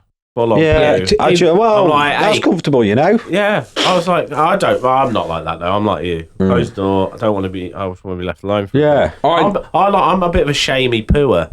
I just I poo in shame. I don't We think all it's do a it, nice, David. I'm like, oh, it's stinky, innit?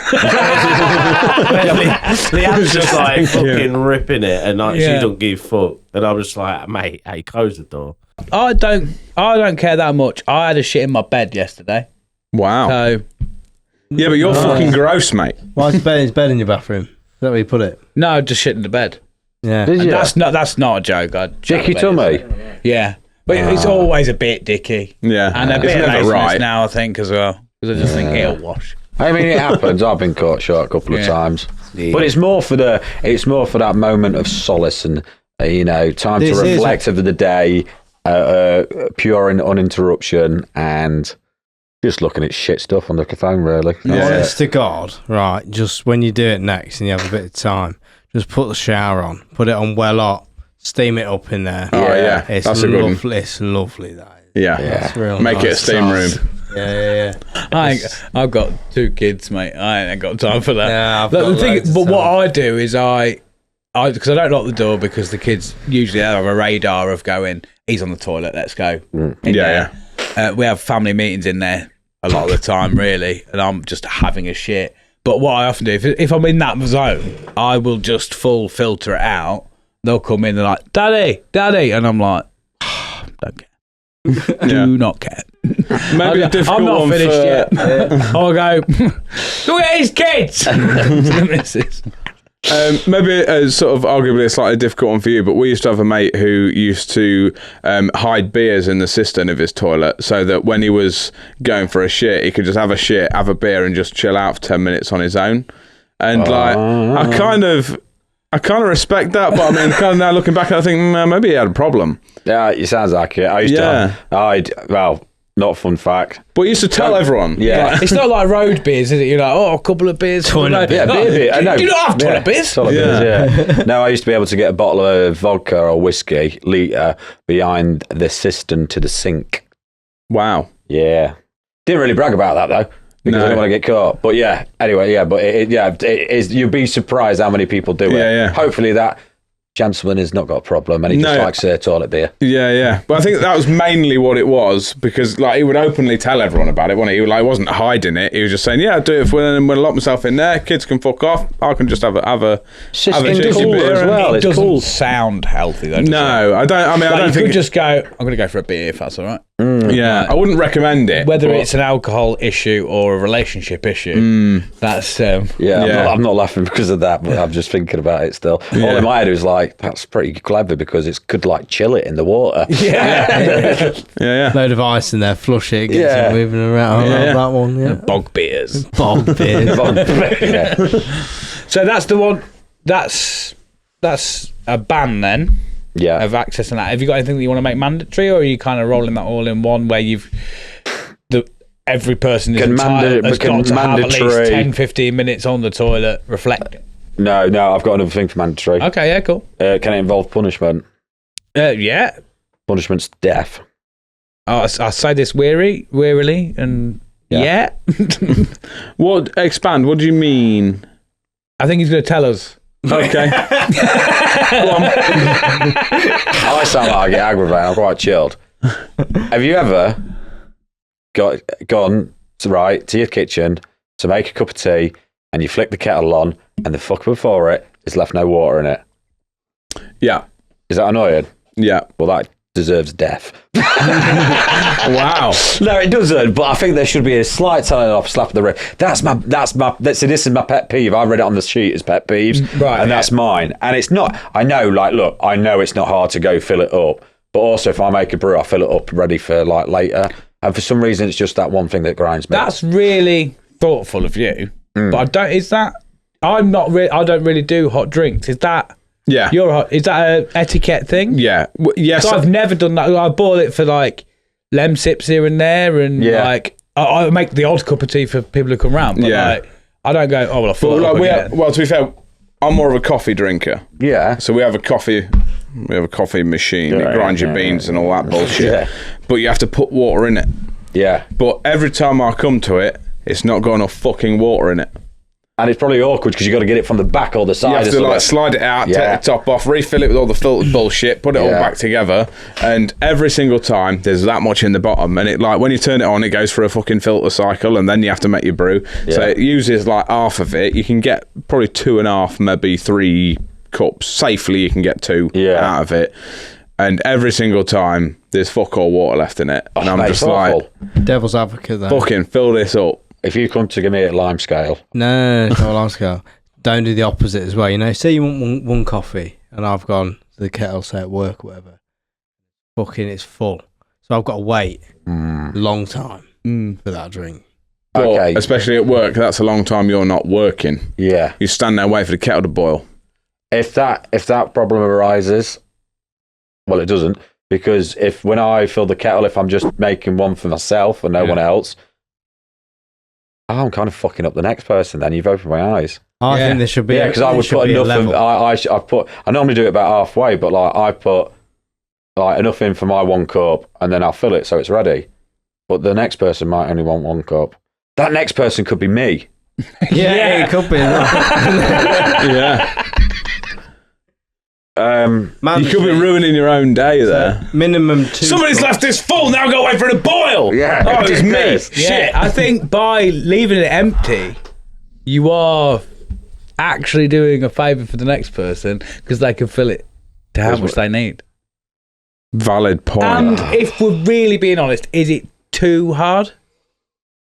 It's the principle. It's the principle. Okay. It's like the trolley theory at a supermarket of like, there's no legal requirement to take your trolley back, but it's a measure of how good of a person you are. No, I If did you it the other day, man. actually take it back and put it in away, because you could, if you want, just fuck it off across the car park or just leave it there. Oh, You yeah. don't get in trouble for that. The other day I got like not 7, probably 5 trolleys because Why? I saw him like having loads of trolleys. He was wheeling them out. And I saw 5. So I just, had an image of you just like going into the supermarket. You're No. just like helping tidy up. there You were mean? 5 trolleys dotted about. And Yeah. I felt bad for the lad, and I was like, "Fucking!" I grabbed the 5 trolleys, put them all in the thing, and I just waited. He looked at me and he was like, "Thanks, mate." I'm like, "Yeah." Yeah. I fucking hate it when people leave trolleys about. Yeah. Because I think about like At least put it in the little shed thing. Yeah. Yeah, just put it. Yeah, that's what they're fucking there for. Don't just Yeah. like wheel it about. Like I just Yeah, I had an It's all image in my about head that you peas. were like, right, I'm doing a big shop today. I'm going to need at least I'm 5 or gonna 6 need 5 trolleys. Just like strapping them together. Yeah. So this tea debacle then, Yeah. what are we landing on? Are you still saying people have got to fill? Well, I'm so lost now because I don't even know who I am anymore. You've ruined his whole plan, Chung. Honestly, this has been such a pet peeve for so long. I don't know if I can face like reality right now because it's like This is I worse never. than going to AA. Yeah, it is. I don't know. I don't have the answers. But like, I just think if I filled it, then it's good. But then actually, no, you got to fill it because I could always be. Oh God, I'm going to sound. I could always be about pottering doing something else when it's boiling. Yeah. Yeah, You know what I the could go for that equivalent shit is? on my own. What I want. Yeah. I purposely fill it to the top so I can have 10 minutes apiece in the bog. Yeah. Come out to an hot brew. How's that? Yes. Yeah. No, that What? to me, it's equivalent to like, let's say you're in the gym and you load up the bar and then you just leave it. Oh, that used to fucking irritate the shit out of Yeah. me. You're filling up the kettle with all them weighted plate water things, like, Just water. and then you want if it's someone small after that, I can't even pick it up. Yeah. Fucking mad. So moving on to your ambassador for your planet. So this is like a celebrity or a character even from something. Or I guess if you want to get creative, you can create someone. You want Like a mascot, to be planet the mascot. guy who will be going door to door between the planets and going, do you want to buy our mango monster? Or Would you like we a do for boiling you. tap? Yeah. I'm not going to have that. But I did think of 2. Like, Okay. you know what? I've Like not a really. double team, like Nah, they're not going to go together because it won't work. But like, I was thinking of just answers, and I never really thought how I could make a correlation between them all. Am I keeping you up? We'll be done in 5, mate. I'll go running. No, anyway. So I thought a nice one would have been obviously David Attenborough. Obviously, Good but I shout. feel like that's has that been done before? you're the first person to do this. Hopefully the next guy's better. No, it's great. But then I want Steve-O from Jackass, right? Well, like both of them just like milling about. Yeah, well, David Attenborough can do all of them. Yeah, we need to do this. That doesn't sound looking like him. But yeah, to look after the world. And Steve-O will motivate people. And I'm going to, obviously, I've got to say, it would have been the old Steve-O, but if he was sober. Now, Steve-O had this rule when he was doing Jackass. It's like one of my all-time, like, Viva La Bam, all 90s shit. That's one of my favourite stuff. He used to go on a rule and he's never backed down from it. So it's like 1, 2, 3, and then he'd do whatever stunt.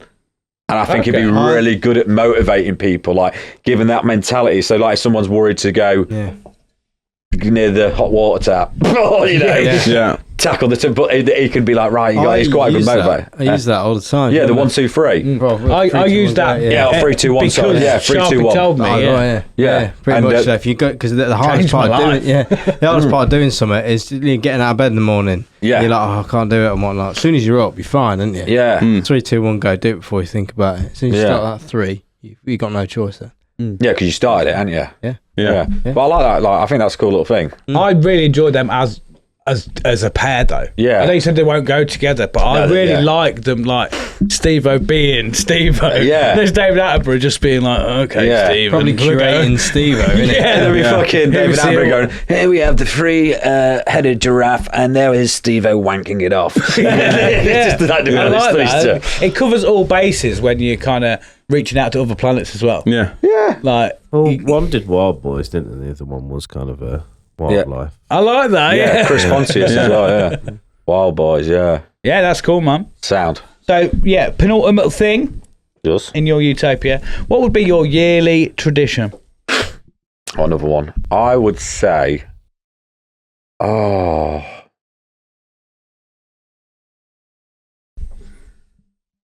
it links with my last one, right? Because I'm a nerd and a bit of a geek. I'd love, like, doesn't even have to be a good internet, but like a massive fuck off LAN party. You know, like when yes, That's cool. Yes. you know, like when you took your TVs and it was the box TVs and stuff like that. Yeah. Like you're Like- thinking like a town square, Yeah, and everyone rolls up with like a wheelbarrow, yeah. plugs in. Plugs in, yeah. You And play then- what you want, like Halo yeah. or whatever, and just have a fuck off LAN party. Yeah. I think that'd be It's absolutely like the whole planet. yeah, just get in, plugged yeah. And then in. there'd be like multiple like games you can play, and then there could be awards for the winners and stuff like that.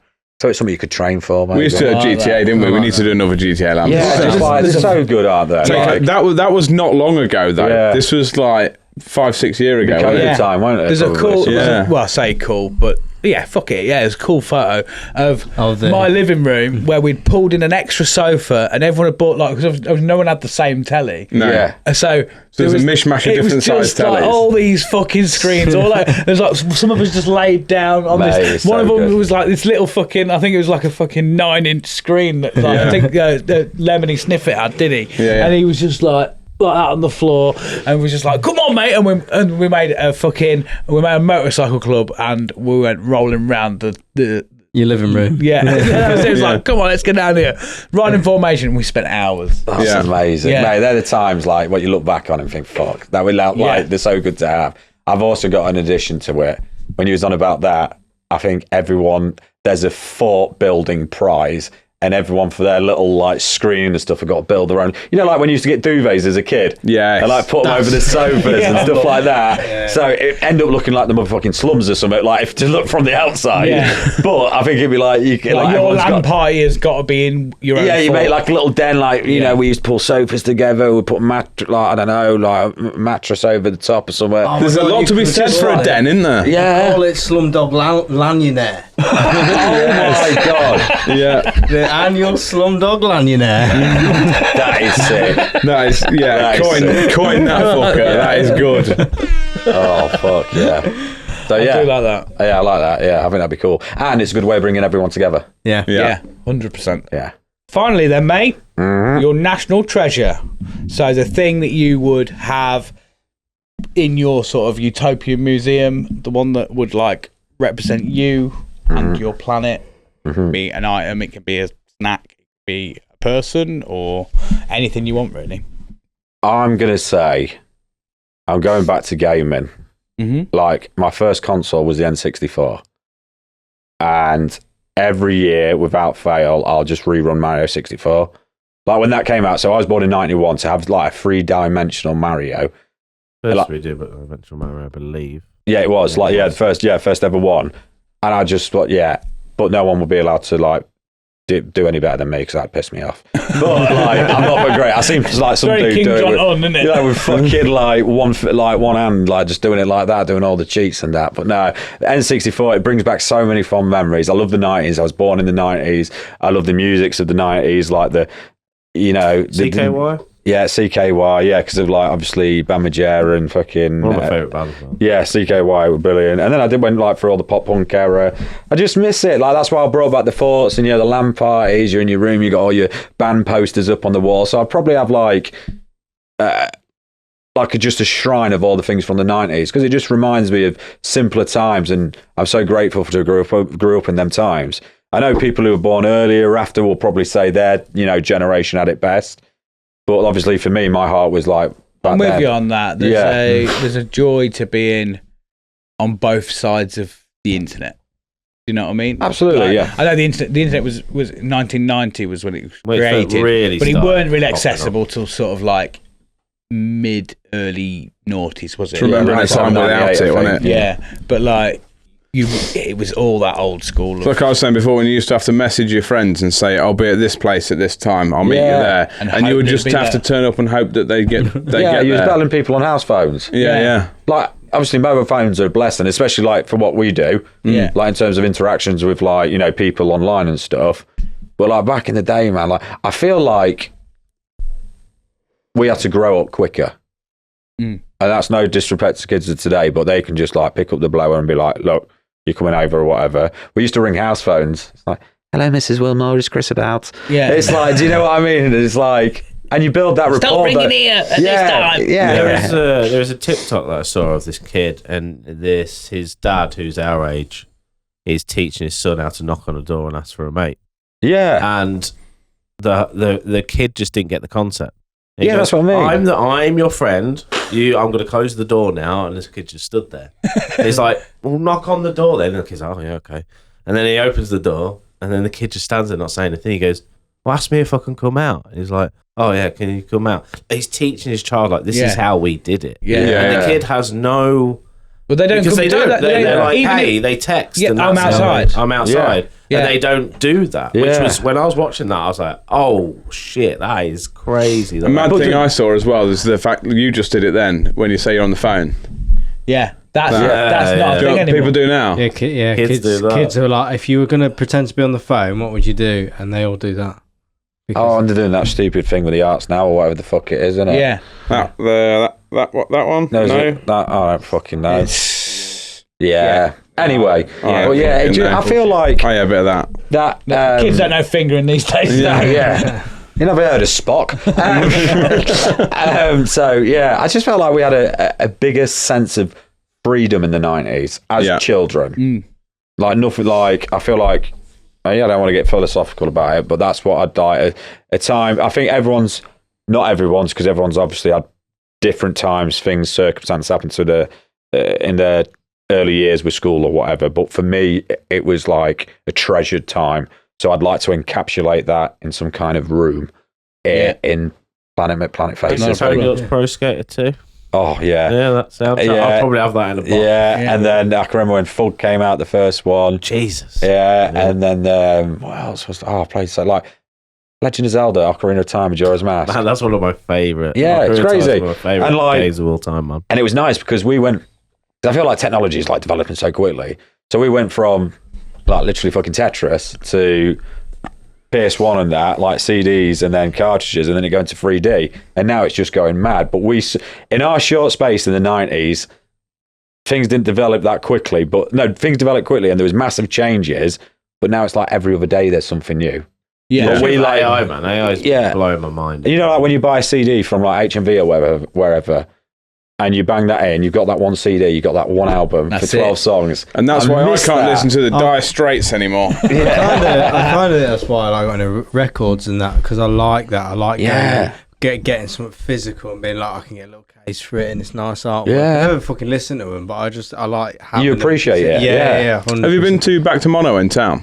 I've heard of it. I haven't been in there It's yet. really good. It's proper like old school record store. Is There's just crates full of.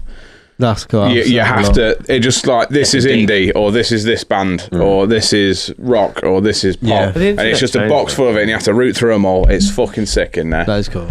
Yeah, it's a good place. I feel like back then you had your lane and you had to pick, and everybody like, are you either a rocker, like your trance or whatever. Now it's like with Spotify, I think kids just like everything.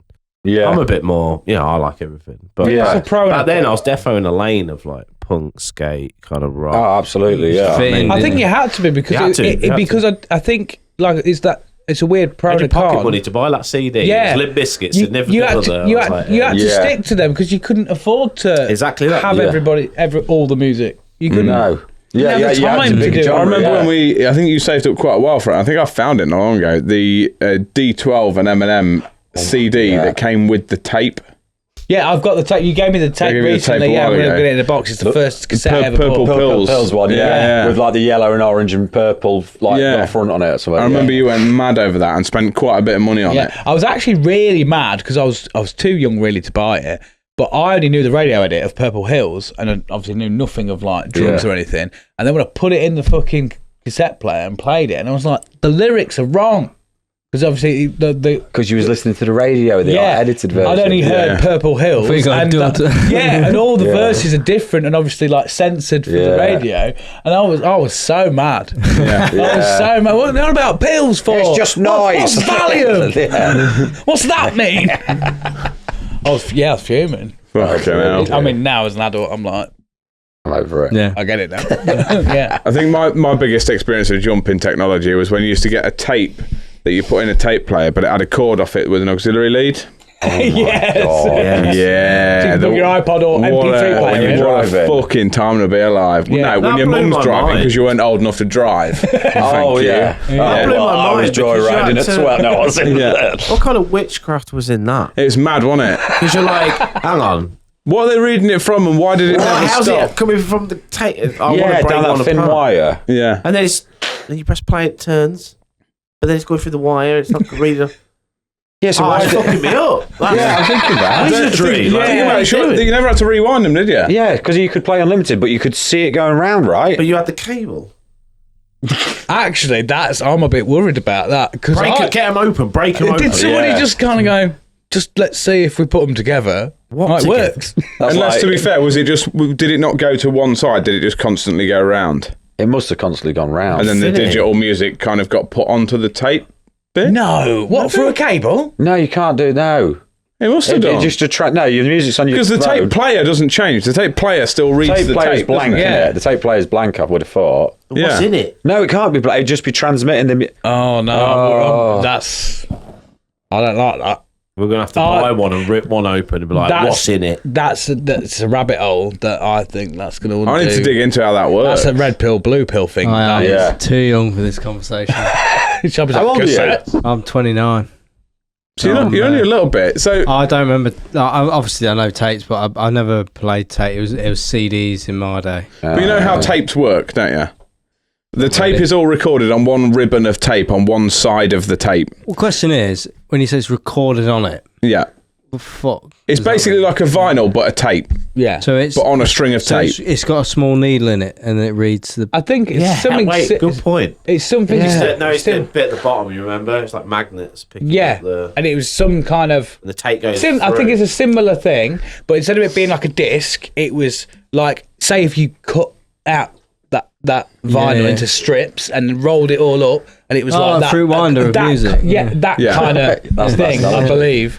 And it would move from one side of the tape to the other side of the tape, and that's when you'd have to rewind it all the way back to the start again. Yeah, but I guess something at the bottom lifts. Yeah, there was and then a thing goes through it. Yeah, and I'm imagining. Yeah, but when did the wire come in? Yeah, I know.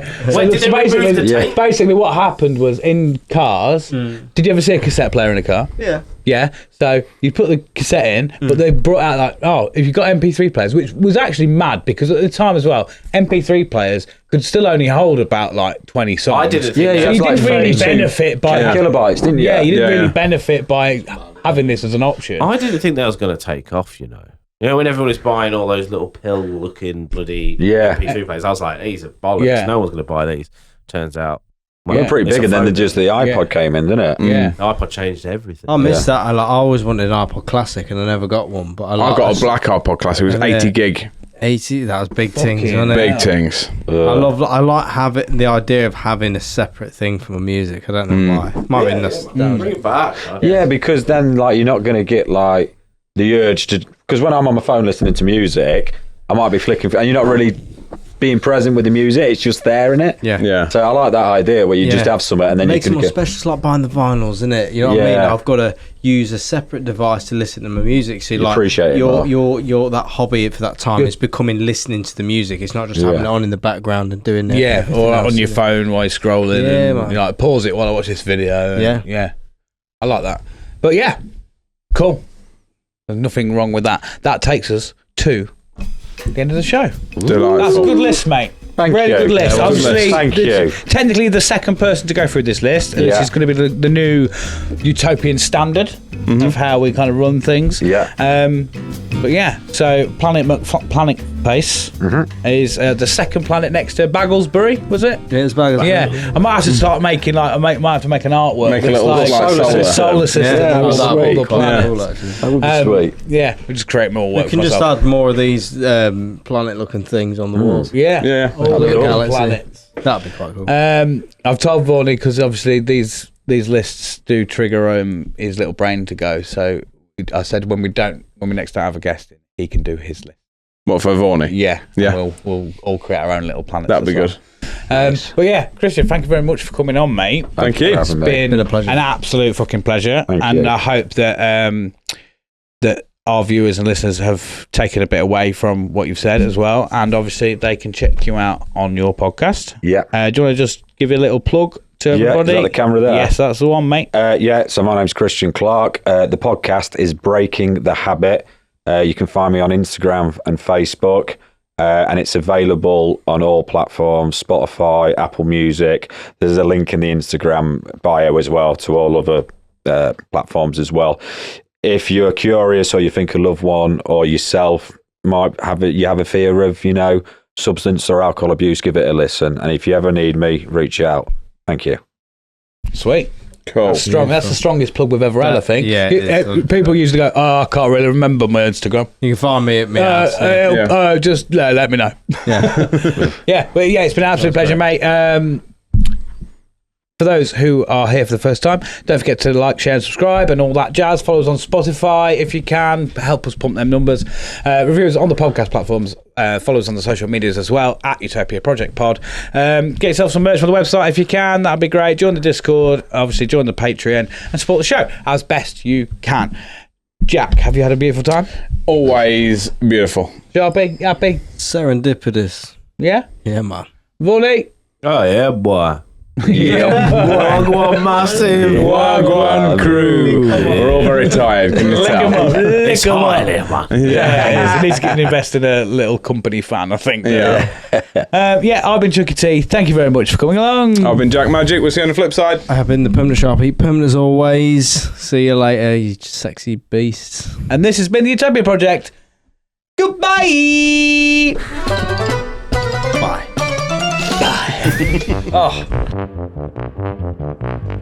Welcome to Utopia, please make yourself at home.